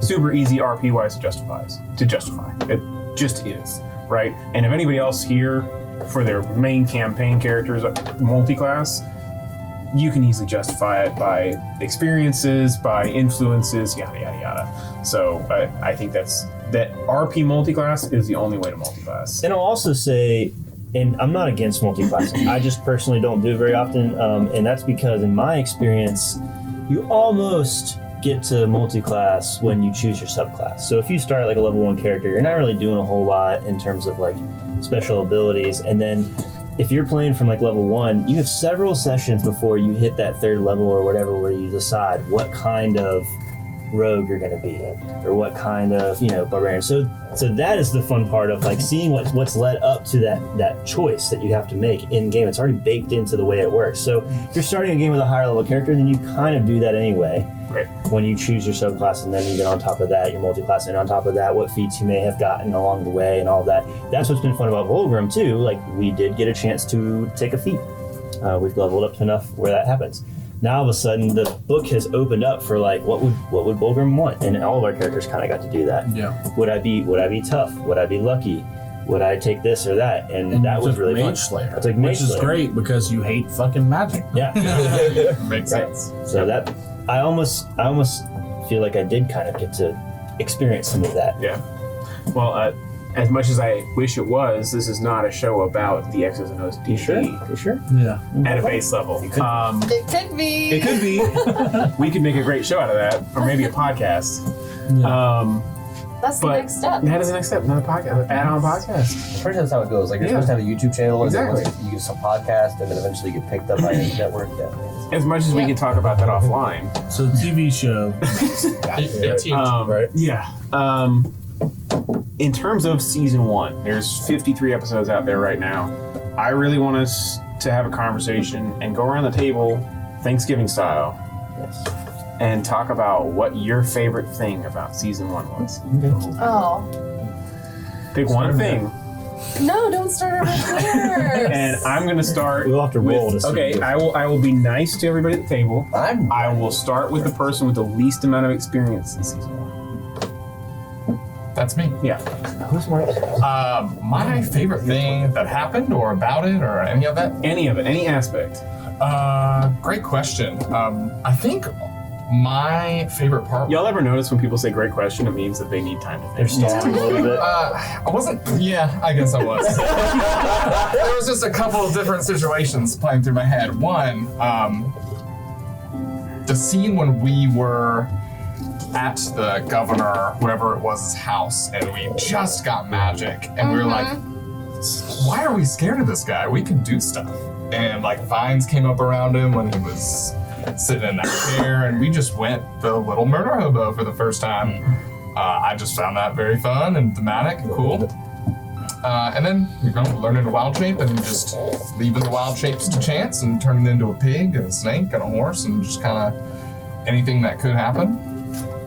Enjoyed the hell out of that. I completely agree. I thought that was an amazing moment in the whole thing. Jethro. What was Neil's / Jethro's favorite moment? I wouldn't say favorite moment, like favorite moments is like player, not even characters, like player synergy, where like we won't, there's been times in game where like none of us will say a word to each other in a situation, but we're all somehow on the same wavelength and it just happens. Like there's been a couple times in combat where people have comboed off of each other without any pre-planning. It just kind of like this person did something, this person did it, and they worked together magically. And I really like those. And then to build off that, I'm a big RP guy. Love RP. If there was never a single episode of combat, I would be perfectly fine, which is a rarity, especially at this table. But I really like the player interactions and the player growth, like how through no fault of our own, it wasn't something we pre-baked into our backgrounds. It wasn't something we planned out from the beginning, but where certain players don't like each other. Or certain characters don't like each other. I think certain players. All of us like each other. For the most part. Fuck you. Wait a second.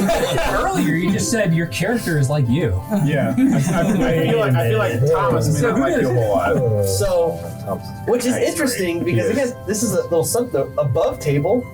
Every single campaign or every single one shot, everything I've ever done with Thomas, our characters have always had some form of backstory that goes together. I can confirm that. Everything we've ever done, and it's completely unprovoked. We don't plan it ahead of time. We just always work together.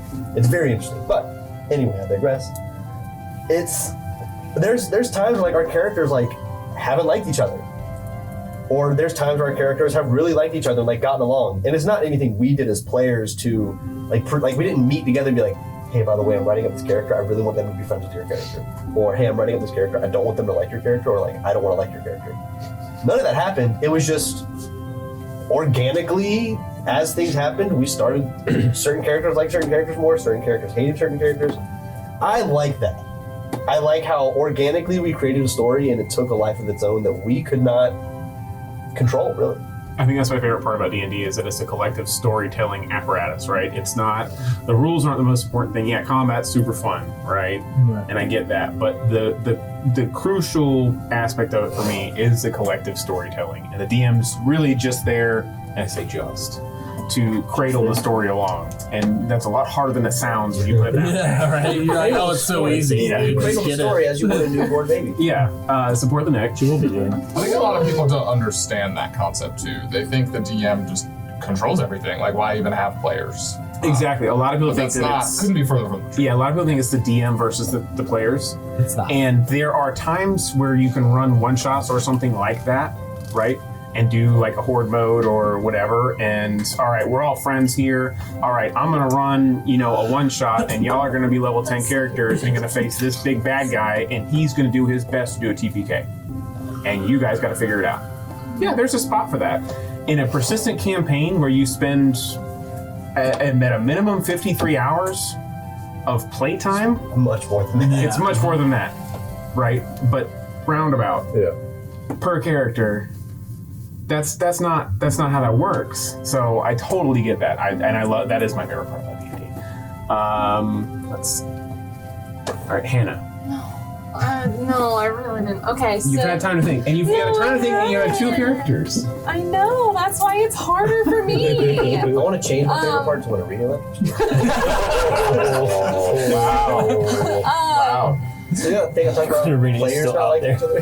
Oh my god. Savage, continue. Hated draw. So I have a couple favorite parts. One of the first ones was fighting in the arena at Vaftion, because that was like kind of the first big shows of power, and it was just really, really fun to get to know each other, like in a battle sense, but like not interacting with each other. It's just like, all right, we're gonna throw Arini down there. Oh, Drawl's down there. Oh, Snick is down. Like Edmund's in the stands, like blinding Dancing people. lights as an offensive Yeah. Getting crits off the dancing light. I know, right? Another favorite part of mine is when we finally found Razim, and just the whole interaction of Edmund and Razim. That is a part that I think will live rent-free in my head forever. Because I thought that was done really, really brilliantly, Justin, and I will forever be a fan of how you handled that whole interaction and how all of that went down, because I think a lot of people at this table thought that this could have been the episode where we just like blew out Razim's little candle, snuffed him, killed him, done. And it very well could have been. You weren't there for that, right? No, that was Not after there for his Razim. time. So I kind of had to do that I think that was almost by myself. Olgrim was only there for like 3 or Yeah. 4 episodes. I could see if Drawl was still there, and we're kind of hypothetically doing this. Drawl would have been there for Razim as well. Like if Jethro or Dominic or Oh, Remdel 100% I would've. would have persisted on like, hey, this is our chance to take out the Rift guy. I could see him No way. turning into a bear and being like, come on now, like you want to get to Edmund and Razim? Please try. But with You know what I a mean? random wild shape, I could have been like a rabbit. Right. Or just pick some the rabbit, some like- snake just climbing up. And then I think that I'll say my third favorite moment was introducing Farah to the group, because it was just kind of like really, really fun to watch all of your faces as I just sprinkled little tidbits of like shit you'd never heard of before. Like the Greek mythology thing. And watching all of your faces, like your heads going, what was that? I'm sorry, can you repeat that one? That was us as players Yeah, turning. we also like, didn't have wait, time. what'd you just say? But our characters are just like, It's also like, she's speaking another language? as a huge Greek mythology nerd, and I know Thomas is as well. We I talked am about as this. well. Yeah. Yeah. So like, now Greek mythology is canon in our homebrew setting. Yeah. So it's like that is our Sora in Smash Bros moment. It's our hands are on Greek mythology now. The possibilities are endless. No, I think that's one of my favorite moments is when you put the celestial wings out for the first time in combat Oh yeah. and did the whole RP of, oh, my eyes go gold, my back goes gold, and all that stuff. That I think that was a really awesome way to introduce a character via combat RP, personally. Yeah, because they're like, oh, what can you do before we go up and see us? I'm like, I can do what a college lore bard can do. Like, that's what I went to school for. Yeah, what do you and they're mean? like, what's that? And I'm So you like, read? I guess you'll see it. I don't know how to describe it. This resume Yelling means insults nothing. at Is this an A-beta accredited college? Like, what? That was a great answer. Yeah. This better than yours. Oh shit. Yeah, we hate you. Yeah, we hate you. I know. Yeah. Justin. So I'm a sucker for comedy or action turning into a bit of sadness, like that turn that happens that sometimes feels so quick, but also kind of warms the heartstrings or kind of identifies with real life, right? Like, so my favorite moment from this campaign is immediately after Drawl left. We said our goodbyes and all that, and I went down to not the basement, but the undercarriage of the boat and started reading with dancing lights.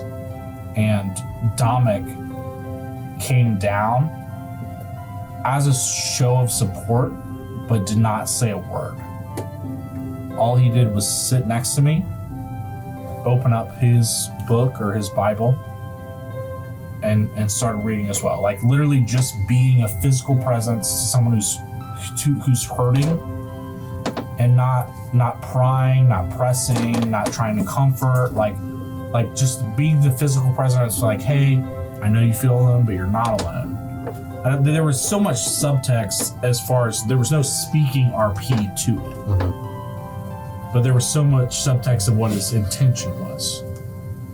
And then I threw over one of my 3 dancing lights over him to light the book he was reading as well. And then we ended the episode, like at that moment.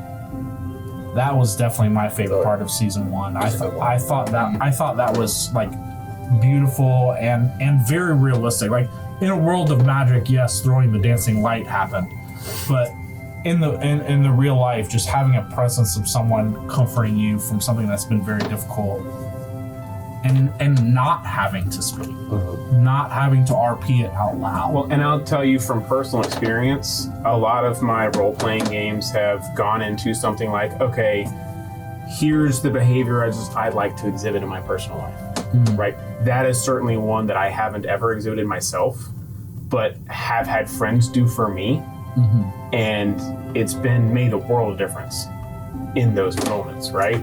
And I feel like that's something that I love that we captured on camera, because I want to show people I want to show people that moment because it shows what emotional intelligence is. Right. It shows you, okay, you don't always have to be talking to be there for somebody, right? You can just be there. Right. You don't have to monologue. You know what I mean? You don't have to tell your experience. You don't have to make it about you. You know what I mean? Just be a physical presence in the room. Yeah, I personally am a talker, and when that stuff happens, I will not shut up. Yeah.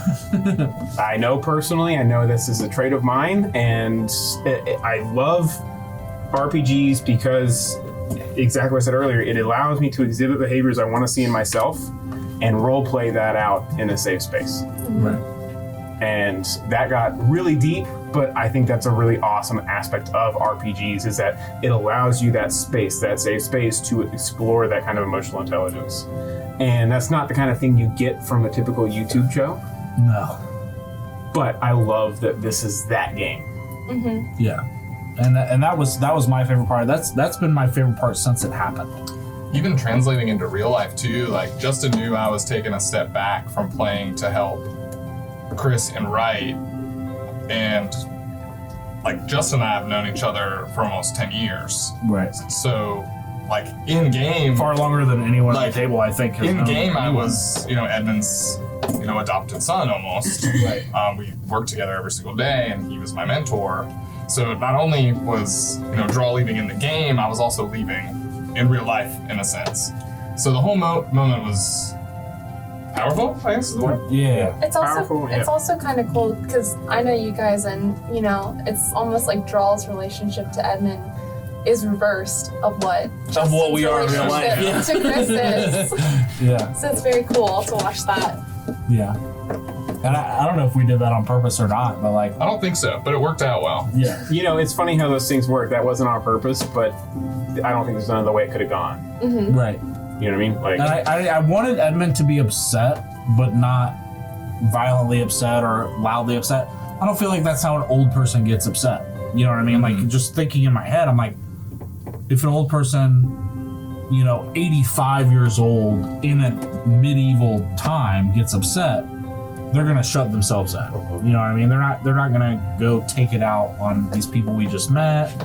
They're not gonna take it out on the person they love. You know what I mean? Too. Like, even though Draw was leaving, I was upset with him, but I knew what he needed to do. Like, And I think Edmund knew he was gonna leave as soon as he started talking to that little water Aquan boy. Right. Yeah. And he was describing his father, and everyone's like, "Wait a minute, that's not good." Right. Or is it that? What's about to happen?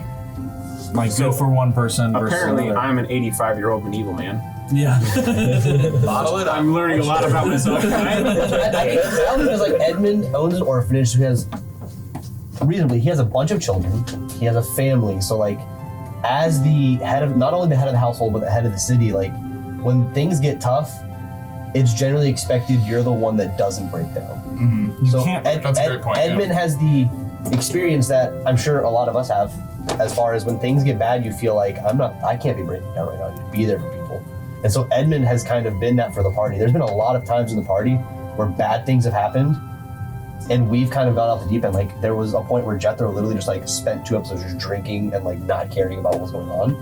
But Edmund was still there to be we got to do things, we got to go. Edmund has been everyone's pillar in the party, and then when it was time for him to like fall apart, he just couldn't do it. Like he No just one let him. everybody kind of like dogpiled him, and then was like, Draw's gone, and he's like, I know, and like he never got the opportunity to process, and that was like him going to the belly of the ship. I also agree, like if it were a movie, that's like the scene that like gets clipped and put on Facebook. Yeah, and YouTube. that's your Emmy winning scene. That's your break your heart scene. That's the scene that some girl in her room put some sad music over it and posted a TikTok. Like that's the scene. Yeah, So not to you're welcome. not to go too crazy farther into this, but I do want to make a small point of, I think that your point about not allowing people to process and not allowing people to come apart is a real issue with masculinity in general.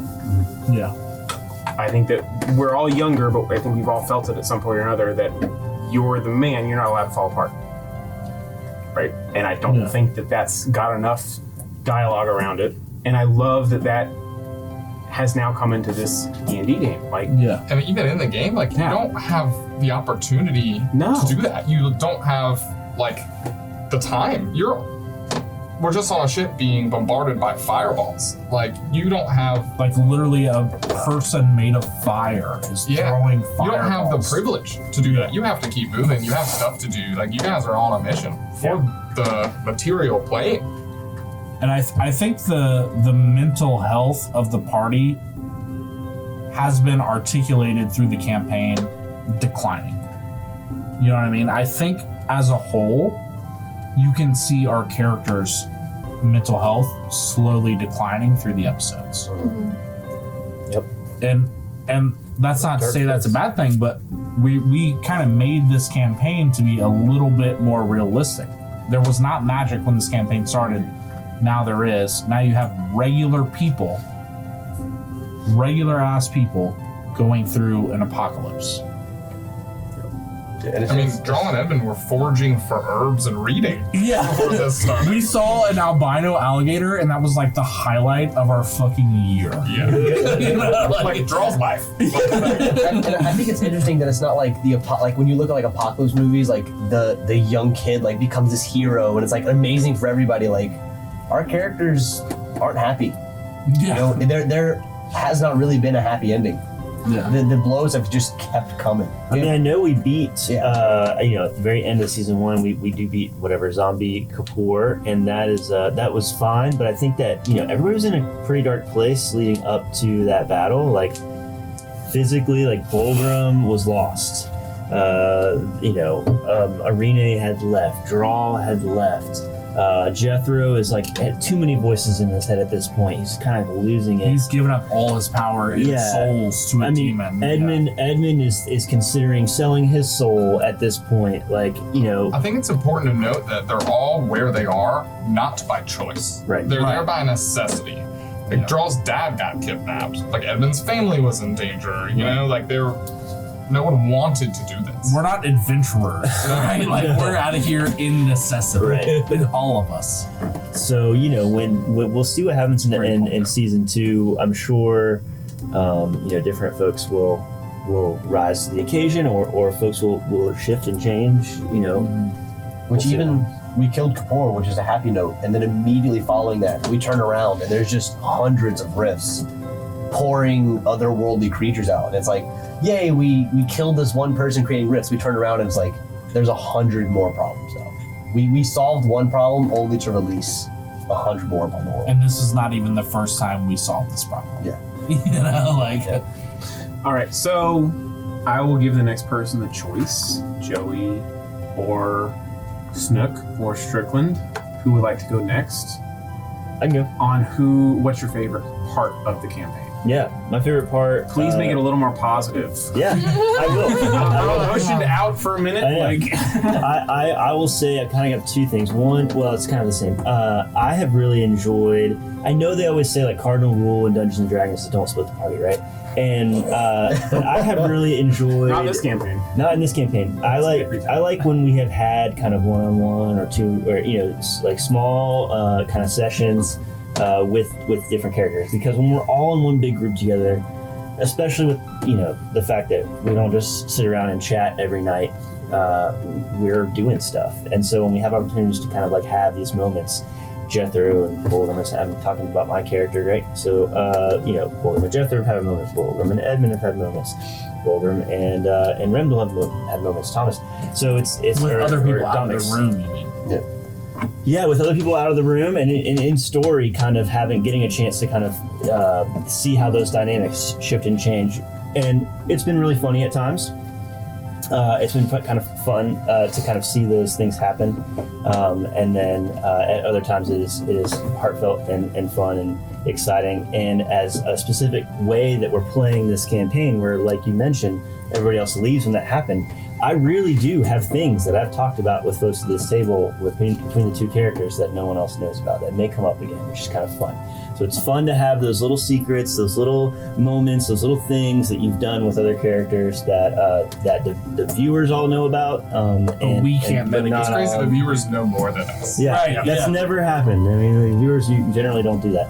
And then the last thing I'll mention, which I thought was really fun, for my character choice to not be about magic, but then have random magic, to kind of want to take out the guy who's causing the rifts, to recognizing that that's not really the problem. Like, I intentionally made the character very kind of naive in one note at the beginning, and it's been fun to see that kind of evolve over time. And I think you'll see a very different Fulgrim in season 2 than you saw. in It's season good to 1. see that one of your favorite parts was your own character.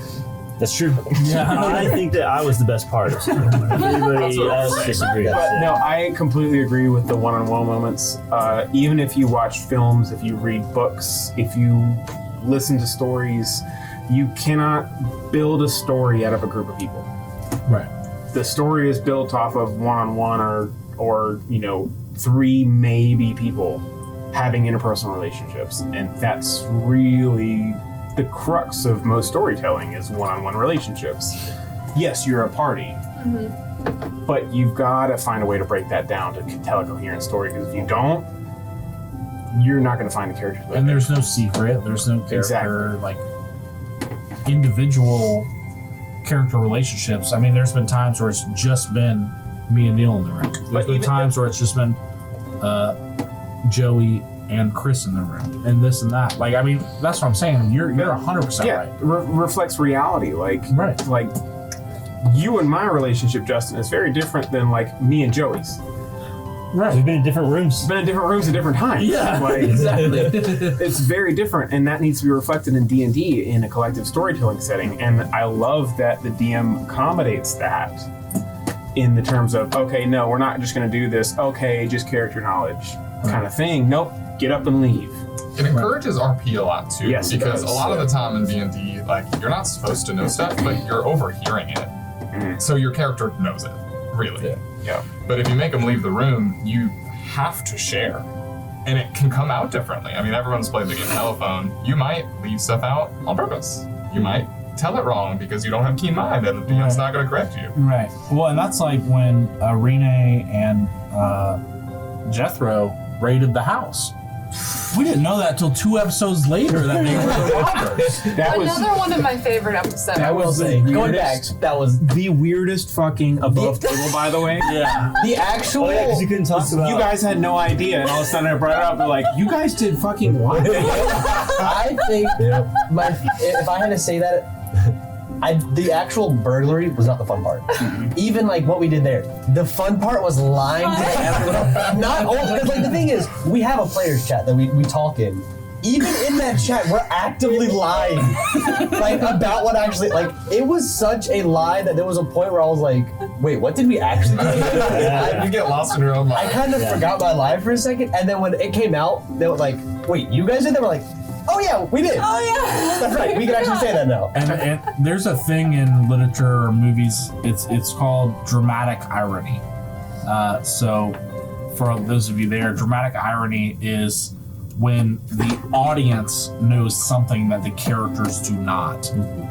Right. So it's ironic that the characters do not know it. So introducing dramatic irony into the campaign By us leaving the table. by us leaving the table Yeah. is very film and TV-esque. Super fun. Well, You and know, I like, think like it's a big part of literature for centuries.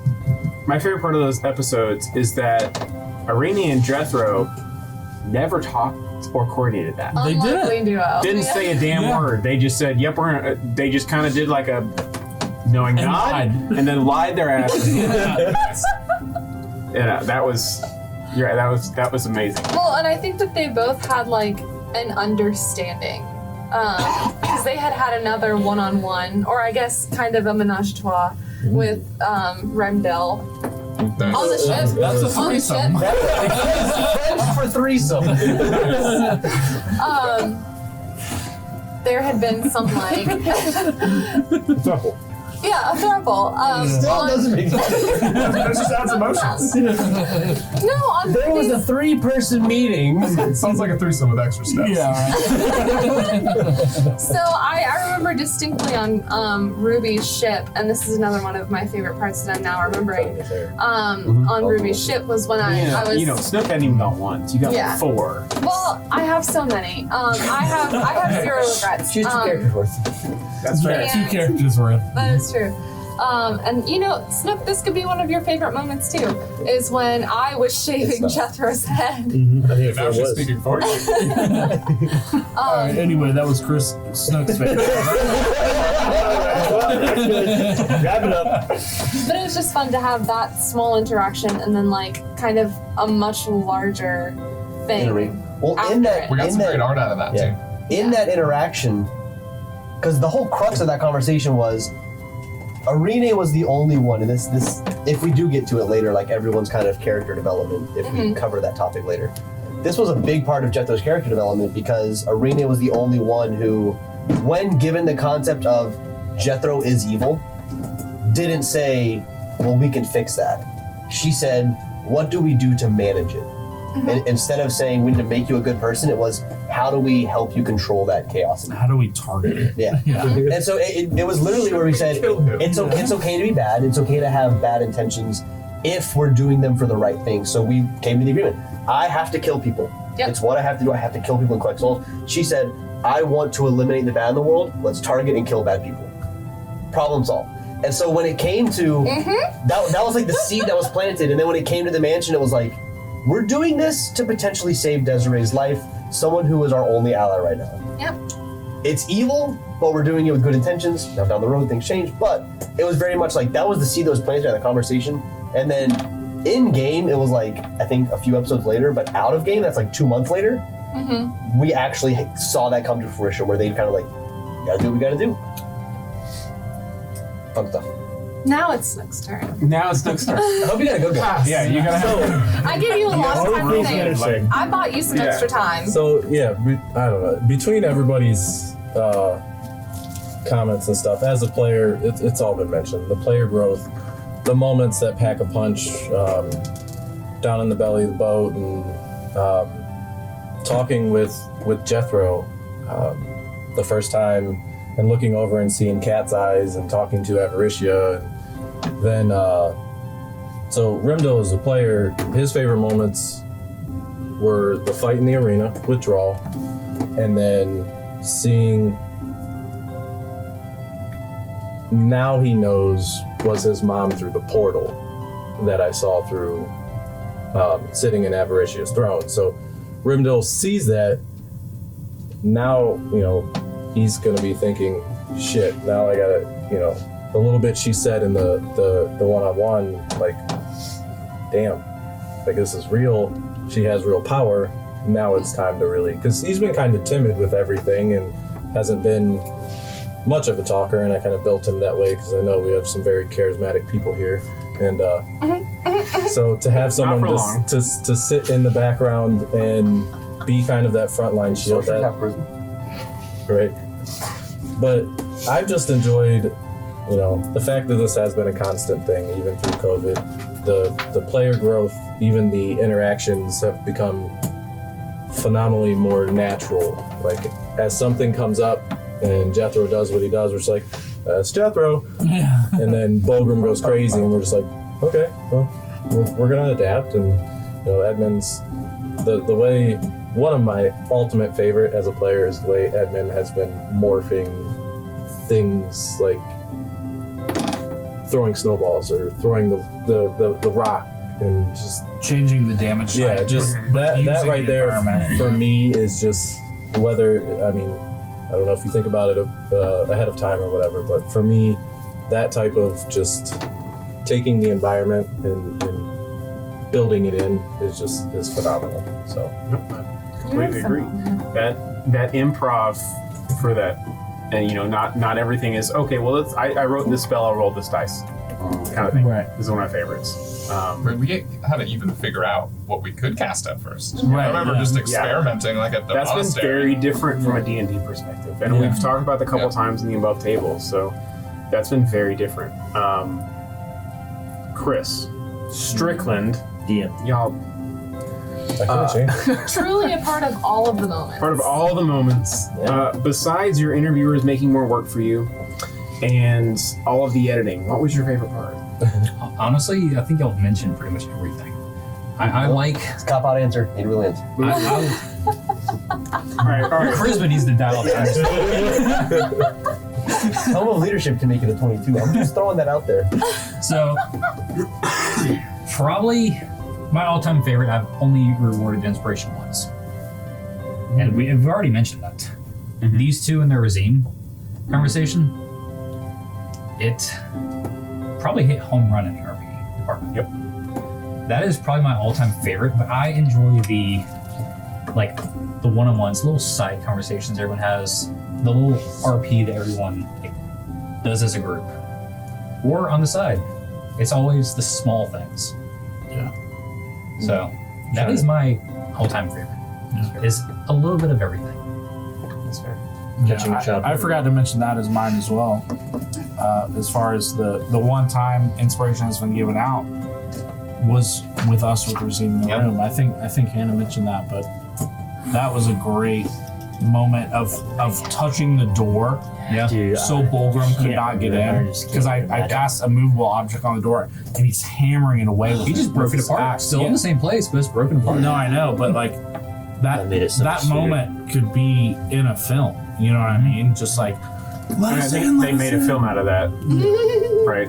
What? The one that's shining, like I can see that. or Hodor. It's shining, yeah. Not Hodor. I'm sure with a couple of iPhone apps, they can do it. Yeah, we can make that. If anybody wants to edit that, fans have at it. For free. I'm waiting for one of our animation-based fans to just start editing these scenes together. I'm just waiting on it to pop up.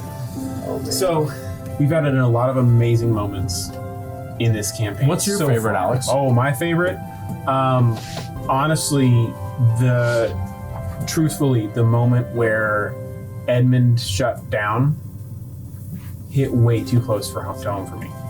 Even in the moment, me personally, I was like, oh, so that's what that looks like. From the outside this time. Yeah. Okay, so that for me hit home, so close to home. And when I get like that, having someone like Dominic come and just sit, didn't say a word, just sit in the same room is invaluable to me personally.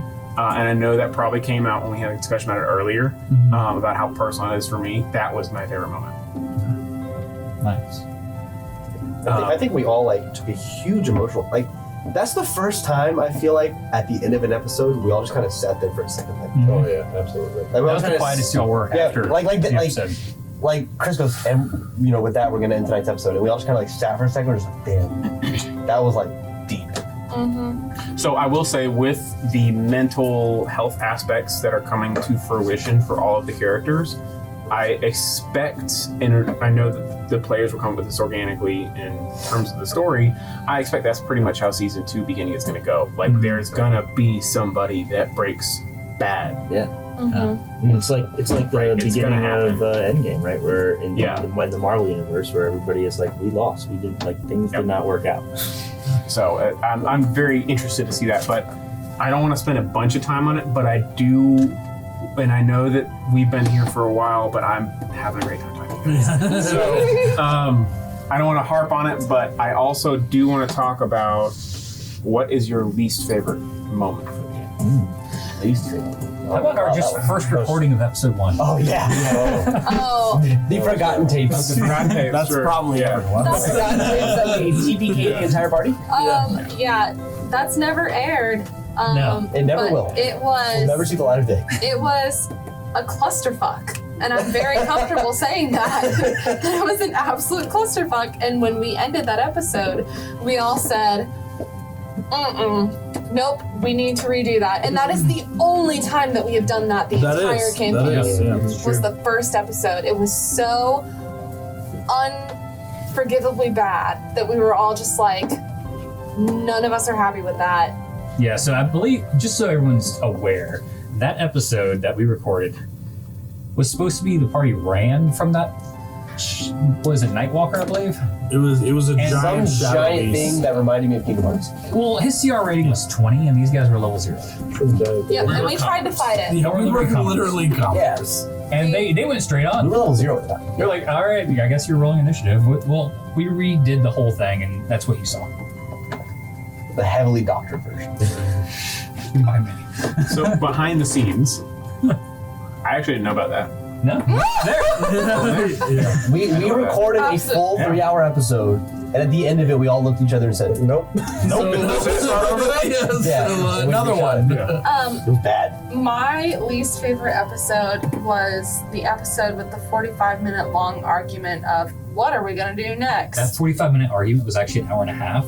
I had like a understand. SpongeBob, like a few moments later. Well, and apparently viewers loved that argument. Like, It's one of our top viewed ones, unfortunately. Is it really? I don't we know why. hated it. As annoying as it was, I'm sure, to record, it's also very realistic. Right. Yeah. Like that happens to me personally in my professional life, like every other day. Yeah. That You was my know, least so favorite. like I get why it frustrates people, but I think it's like an Office Space kind of frustrates people in that it's too close to home. Kind of thing. Like this happens already in my regular life. I don't want to do this in my office. I want to slay a zombie. It's supposed to be a fantasy. Yeah. So I get that. So Hannah's got one. Yep. I'll let you off the hook. Yep. I said it. I'm Yeah. done. I'm not saying anymore. All I right. don't really have any more. Literally, Yeah. that one episode, I was just like, I can erase that from my mind forever. So. I know my least favorite thing is I don't have a map of Wait a second. You started one. I have it printed out in this room. Oh, wow. You never went and finished it. You were rolling. It's just as live. my least favorite thing about this campaign is that Ruby did not have a map. That's of the right. world. Come on, Ruby. Let me say it more specifically. Ruby is sailing the 7 seas like nobody's business, and I ask her for a map, and she goes, "I don't have one." No one has maps. Sure, you could be lying, whatever. You gave me access to your private library, but you don't have Which a map. The I lack can of see. libraries Had a map. like every town. Yeah. That's my least favorite. I don't have a full map. There is a full map in this room right now that Oh, you have man. not finished. Oh, man. I haven't had time. The world is ending.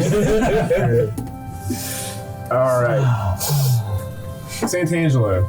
I only got like 20 episodes to choose from, but I have 2. One was trying to do a horrible southern accent the whole time. I realized way too quickly how difficult it was. like you're from Charleston, I'm from Connecticut. Connecticut. I got a little bit of The farthest you can get. That's the opposite of the South. You're from Connecticut. It felt forced, so it probably sounded forced. But besides that, the beginning stages of when we first got our spell lists and had the magic, trying to figure out how to use them properly. It's like I have these spells, but my character doesn't really know he does. So that like disconnect there, which was part of the early stages of this campaign, was difficult. See, now I might just do a southern accent Yeah. for For the our rest. Nope. miniseries. No, I'm hard noping that right Yeah. now. You're out. I'm All right. hard It's okay. noping No that. pickles. The camera woman Yeah. said no. That's fine. Camera runs out. Cut All that right. camera so fast. Back to the drawing board. But first to the RP, and I'm already cut down. I know. Not to the miniseries. I'm sticking the way it Russian. Russian. Neil. That's actually hard for me. I am not gonna lie, I can't really think of anything I hate. Well, ain't that a snake face down in the log? I miss Draw's little one-liners. Those are I my miss favorite. that so much too. Okay, I guess there's two things I hate. One of which didn't even happen in the campaign, but it haunts me to this day. And that was when we recorded our voiceovers for our character introductions. And I did a terrible, I don't even know what you want to call that accent. So much fun to Voiceover is listen to. not as easy as it looks. So really the not. accent I went with originally haunts me to this day I enjoyed because a friend of mine has decided to make it. He put it on his soundboard. So anytime we are playing video games or anything together, we'll randomly be playing, and all of a sudden I hear, "I'm Jethro Higgins," and I'm just like, "Dear God, That's amazing. That is awesome. Stop!" You have great friends. Great. That just I don't know. I could not tell you what comes after that line. I'm Jethro Higgins. You spell your name. Hey, John, Do I? Yes. I don't remember Yeah. because those three words are burned into my mind. I hear it on a daily basis. I hear it in my sleep. I am dreading one day if I ever attain any level of society that will come back to bite me, and it will be like I'm Jethro Higginsby. that will kill me. So that's my least favorite thing I've ever done in my entire life. It'll happen. But in campaign, I think the thing that I've liked the least is the times where we as players and also, but not as characters, where we as players have had an issue and you can visibly tell that we've all had an issue. So like that episode is one point, but there's been multiple other points where like there's been contention between like what one person wants to do and what another. We all have different ideas of how to attack a problem, and then sometimes we play that out through our character, and it's almost visibly cringy. And no one's willing to concede. Yeah, and so No. we are all very forward-thinking players. We are all very. I mean, we're all have kind of a leader role that we've all taken. And so at times when as players we have different ideas, sometimes it comes out on screen, and there's been a couple times it's happened, and every single time that's happened, you can almost see the visible cringe at the table where everyone's like, that's gonna be a rough edit. Good luck, Chris. Yeah. Yeah. That's probably in campaign my least favorite, but my absolute least favorite thing is the voiceover. Like if I could have that deleted from time, that like if I could do that, if I could Trying just to go for like a Southern Baptist preacher. yeah, I have a new favorite thing. if I could just go, if I could just go like in Doctor Who where he erases himself from all of time and like Yep. nobody remembers he exists, I would do it to that one YouTube video. Not even the whole thing, just that one line. I mean, that's the burden of the creator, though, right? Like you're always going to have things that you create that you hate. Yeah. That totally reminded me of something I forgot about this, is I was originally supposed to be a ranger. Yeah. And I filmed that as a ranger. You did. And then went to Chris and said, I want to be a druid. Playing a ranger for you sounds horrible. His mini even has a bow, and he never uses it. Yeah. So I had to like figure that out, and I listened to it again. I was like, actually, I don't really mention being a ranger. This could still work for a druid. Yeah. I think I said like I'm not very accurate, but I can shoot a bow the furthest. I was like, that actually still makes sense. All right, let's roll with it. That's fair. All right. Well, it was also a good twist, I think. You know, because everyone probably thought he's going to be a ranger. Then I think I threw my bow down as I was running and like became a wolf or a bear or something. Right. I mean, it worked. Yeah. Joey. My least favorite parts of this campaign have been probably when we have great plans for how we want something to go. We think something's going to go. It's something that all Dungeons and Dragons players deal with, I'm sure.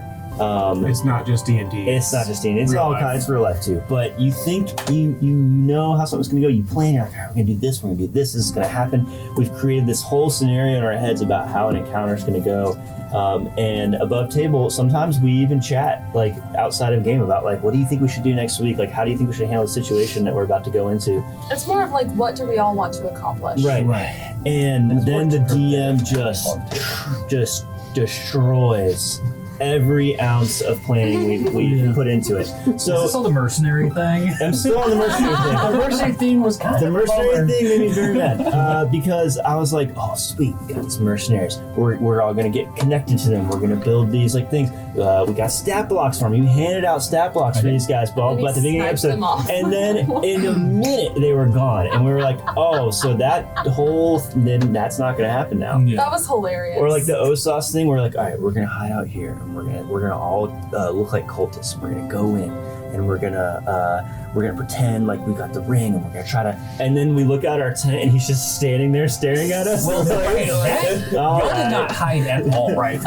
Y'all literally was like, all right, we're just gonna go off the Might have beaten been path and user just error sit on there. Yeah, it was probably our fault, but And I was anyway, like, he's right at the hill, guys. Yes. You know how hard it is to set up an 8-person tent. it's Like the thick of woods. yeah, it's Casually, tough. yeah. So anyway, it's not even that big of a deal, but because no plans work out exactly the way you want them to. That was kind of for me. I was like, man, that did not work at all. For sure. Without the DM's knowledge, we can only plan so far. So, besides your interviews making more work for you and the editing, what was your least favorite part? Oh, it was the bad episode 1. That episode 1? Yeah. That was probably, actually, I take that back. That was probably it. I'm gonna stick with it, actually. I can't think of anything extremely bad. Except for that. Yeah, that was like, That was awful. You TPK the whole party in episode 1. I mean, How did it get worse than that? It would have I mean, as a DM, what are you supposed to do? Like, you've got levels, people who know that they have level 0 characters, Right. thinking we thinking, can find no, we'll this. take them. as they see him Okay. literally destroying the town. I mean, he destroys a building. Oh, I'm gonna stab him. Yeah, like what would you, as an individual person that lives in Charleston, South Carolina, do If a you Tyrannosaurus saw Rex or something like that. a T-Rex knocking over a building? Not go for Now, you know, I'm gonna take my Gonna bow. fight I'm gonna shoot that shit. Well, you I get think a what T-Rex. was so hard about that episode too is, as we mentioned before, we spent like a year planning this, and then the first episode was a disaster. Well, all right, I will So, say like, we episode left 0 pretty was pretty demoralized. rocking. Yeah. I mean, Joey wasn't there for it, but episode 0 was pretty rocking. You talking about the interview? Yeah, thanks to me. Shut up. Me poorly tooting my own horn. No, that was That's fun. what got me excited about Yeah. this whole game was seeing that interview. But yeah, that's crazy information to know like a year after the fact. Yeah. It was like I cannot express how bad it was. Yeah. Like even from like a normal D&D standpoint, like if it wasn't recorded, this was just us sitting on a table playing. It was awful. So the funny part about that to me is that in the chat I mentioned earlier with me and Santangelo and Strickland and I think one other, it was brought up, okay, how do you make people run? Well, make the threat so large that they have to run. But they didn't. And then they did it. Incentivize everything. But you can't exactly have a rabbit with a bag of gold trapped to its tail running across the screen when there's a giant thing in front of it, right? Like What? You can't. Well, you could. You could No, have. You I could just have. have no idea what you just You said. see a glimpse of you can't always have Elena's necklace in the distance, right? Then I would definitely chase. I think Chino above- dying was our you catalyst. can't always have a carrot. Chino right? dying It can't was- always be an Chino obvious dying. carrot to get your parrot play. I'm not over Chino. Well, you have to be because You're no longer a I'm remake. surprised we didn't see Chino in hell. I'm always. I wonder what one of those imps. Hey, my name's Chino. Wait, is he still alive? We don't know. Well, DB in the shadow fell. he's ruling it now. Final boss. Final boss. Chino. He was the BBB the whole time. All right, we'll end this on looking towards the future. What's everyone's one thing they're looking forward to most in season 2? I've already said mine, right? I want to see how the mental aspects affect the characters and how that interpersonal relationships happen after that. Mine's easy. I want to see what they do next. Yeah. Mhm. All right, so you guys can't use that, Hannah. Traveling to a different realm. So you've gone to the Hells. Perception. You just got back from one. Yeah. Your character just got back from the Celestial Realm too, or Sure. to the material plane. Sure. Going off of the mental health aspect, this is something me and Chris have been talking about. I've kind of briefly mentioned it. It's like, Chris who? Me, Chris. Yeah. is Jethro what he's going to do next? Because through Jethro's eyes. So I know what's going on. I know Avaricia's been kidnapped and all these things that have happened. But Jethro does not. So in Jethro's mind, here's what's played out over the past few weeks. Irene, the only person who didn't immediately judge him for being evil, left. New person came who's celestial and holy goody goody. She's here now, in her place. That's not good for Jethro. Holy good. Jethro, you're literally angelic. Like, what do you mean? And then, on top of that, Jethro has spent all this time, his whole life, his work has been to gather followers. And those followers are dead for the purpose of gaining souls for Avaricia. So yes, he gave up his entire life's work to gain souls. Then he gave up all those souls to save Edmund. Then he reached out for Avaricia's power and got none, whereas Remdil got it. So through Jethro's eyes, Avaricia is completely abandoned. Chosen one. So he abandoned his followers in order to please Avaricia, failed, and then Avaricia abandoned him. So he has lost everything. Like, he is in the depression-wise, he's at the bottom. And so he hasn't been able to process that, and that's why there was a small glimpse of it, but we were moving very fast, we didn't get to catch it. There was a point where Chris said that basically a soul was needed to activate it, and Jethro instantly was like, take mine. Because, like, he just, Put the book in it. he no longer has a will to live. But you were like, that would be bad for Jethro. Yeah. Yeah. And then I saw Chris's eyes go like, don't do that.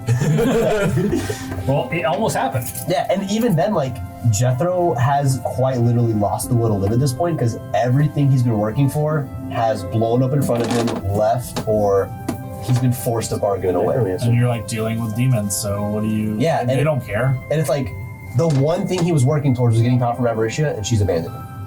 Right? By the way, that's what devils are trying to do to you the whole time. When they make these deals, they're trying to wear you down. So, like, it's working. Yeah, so, like, he's in, like we were talking about mental health, like, he's in the deepest of deeps, and he's supposed to be this happy-go-lucky character. So, like, seeing how, you know, obviously, I'm not going to be upset. So, like, me having to play a character who's going through it is going to be kind of a challenge, because, like, I'm generally a pretty upbeat guy. Not a lot bothers me. Things that do, I can generally take care of pretty quickly. So having to play a character that's, like, in the deepest of deeps, it's going to be trying, for one, but also, like, exploring how he goes from being the talks to everybody, never has any issues, always in a good mood, to literally not having the will to live is going to be rough, especially when the blows just keep coming. Like, seeing how Jethro's going to react to that is, and me and Chris have had a lot of discussion as to far as what are Jethro's next steps. As far as, like, I love Jethro. He is my favorite character I've ever created. My favorite fictional character, I guess that's a little biased, but fictional character, my favorite of all time. Just like his attitude and his background and his story. And so losing Jethro would literally, like, I would be upset. I'd make him a character, but I'd be upset. So it's like seeing how he approaches literally, like, actual real life depression will be very interesting and telling to how, because we kind of tackled a few things, like we tackled grief. We do tackle social issues a little bit. So I mean, I guess tackling depression through Jethro will be very interesting. I'm stoked for it. It's probably gonna be I'm my stoked to favorite. see how that handles. It's gonna be I my think favorite it's a part good of table season for it. 2, and we'll just see what happens. It's a great table for it, so I'm looking forward to see how that happens. Santangelo, what are you looking forward to? Besides the miniseries. Took away my cop out. All right. I'm gonna be a little bit vague. I'm excited to see what we come up with as far as the draw me is and involved. Strickland. Oh, never mind. There's a lot of opportunity moving forward for some cool stuff to happen. So I can't wait to see what we do. You know, there's just endless possibilities. That's fair. You can't be very specific. Yeah. I can't be specific about this, but I'm excited. Snook. So, actually, very opposing to Jethro. This might be one of Remdil's highest moments, as, like I had mentioned before, this is his first true glimpse into the power of Avaricia, being let through the gate and having all that control within the throne room with just the sword. Like, he might be looking up at these rifts with kind of a crazy ass smile on his face. Just like, all right, you've always wanted to be the best in the ring, you've always wanted to be the best and the guards. We're about to test how good I am, hopefully, on some of these Yeah, things. fuck it. It's why I'm in my world now, right? Like, Yeah. He's kind of feeling and riding that high right now, just like, it's game time now. Like, this is Remdil's world. that's kind of cool. Which just shits on Cool Jethro more because perspective, Jethro's like, I gave you this power. I brought you to Avaricia, and she And chooses we you. haven't really chatted much like That'll since be gathering, that'll so be that's gonna be Yeah, interesting to Because it's see like, I that. gave you this. Like, this was my idea, and That'll- you're just that'll be Running attention. with it. Yeah. That'll be attention. really excited. I'm stoked. All right, Justin or Joey. I'm excited for the fact that kind of like Oldham traveled across the world to try to find what's going on with these rifts, and then we traveled again, and we weren't really, figuring stuff out, and we were fighting people, but none of it really. And now I think we finally have, with the lore dumps that we got in the last couple of episodes, recognize like who and what is truly kind of behind what's going on here. And the fact that we kind of have this like ladder of folks in this cult that are directly responsible for their dealings with this devil and the rifts and all that kind of stuff, and stealing children and all that. It's all becoming a little bit more clear towards the end of the season who we're really up against. And I think that's what I'm most excited about in the second season, is to like work our way through that ladder and get answers and stop this. It's exciting. Justin?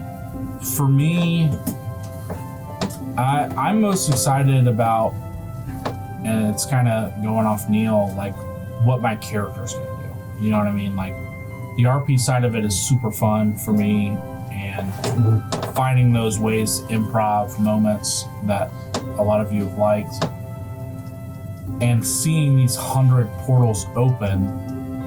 When I kind of go in Edmund's head, I think first of Razim, and I kind of hate myself for even thinking about blaming him. Now that I've seen one person open 100, on purpose, I'm like, Razim was holding back. You know what I mean? Opening one at a time, like he must have clearly been doing it by accident or holding back. You know what I mean? And Edmund will think of his family. He'll think of how the world as a whole compares to just his sons and his wife and his orphans, and go, do my loyalties lie with all of those people who have sons and daughters and orphans and wives and daughters, or do I just try to find my people and use what magic I've learned and leave, like draw, or like anyone, who's gone through a rift to a clearly more powerful or peaceful place. And I think Edmund, not even going into season 2, but literally just at the end of season 2, all that shit's going to be running through his mind. And what he does is very much going to be based off the RP of everyone else at the table. I'm looking forward to a little bit of downtime to see how the interpersonal relationships work out. Yeah. And honestly, I'm just excited for another year. Like, Yeah. there's 53 episodes in that you guys have put blood, sweat, and tears into this. Most so the DM, Chris Strickland over here. I cannot believe that it happened, right? Right. I can't believe that this has happened with this group of people, that you guys allowed me to come in and interview you and talk to you about the game, and then you guys have made it through an entire year of episodes to get through this, as well as all the pre-planning and all the things that go on behind the scenes that people don't get to see. It's incredible to me to watch something develop in real time and see the work that goes into it. I'm just so excited for what year 2, season 2, whatever the hell you want to call it, is going to hold, because I think that it's only going to get better. I'm so excited for you guys. Like, this is a great campaign, and I think that as more lore comes out, as you guys play at the table more, it's just going to develop into something that's really, really amazing. Even more amazing than it already is. So, that said, thank you mostly to our fans. I mean, Absolutely. to be clear, we would do it without you, but It helps. it makes it such a difference to watch the live watches and see the numbers come in and see people are interested in seeing what we post every week. It's honestly mind-blowing at this point that we have a following, we have a fan base at this point. Like I'm involved with something that has with Dungeons and Dragons that has a fan base is such a weird thing to say personally, and I'm not even doing any work for it. I'm just here to ask questions. Like, Which at this point is a global reach. yeah, Like, people in countries we will have not visited, some of us will never visit, have watched and enjoyed our content. Right. yeah. Europe, India. Shout out to all the viewers out there as well. Yeah. We have a U.S. following as well, but it is international at this point, intercontinental. Absolutely, it's crazy. I'm so excited to see. I mean, selfishly, what the miniseries is going to hold because I think I'm going to have a great time with that. But season 2, I think, is going to be awesome, and I cannot wait for you. Thank you guys so much for joining me at the table to talk about it in overarching ways and in specific ways because I love getting into the nitty-gritty and talking to you guys about this stuff. Yeah. So I hope that comes through in the video. I hope you guys really enjoy these videos specifically. Not even from a selfish standpoint, I think this is getting behind the scenes is something that's so interesting with a lot of these shows, and I think that you guys need to go and watch all of those with all the content creators you like. But for now, that's all from us here at Fate Awakens. We hope to see you guys next week for the start of the miniseries, and as well in season 2 in a couple weeks. So, thank you guys. Fate Awakens out.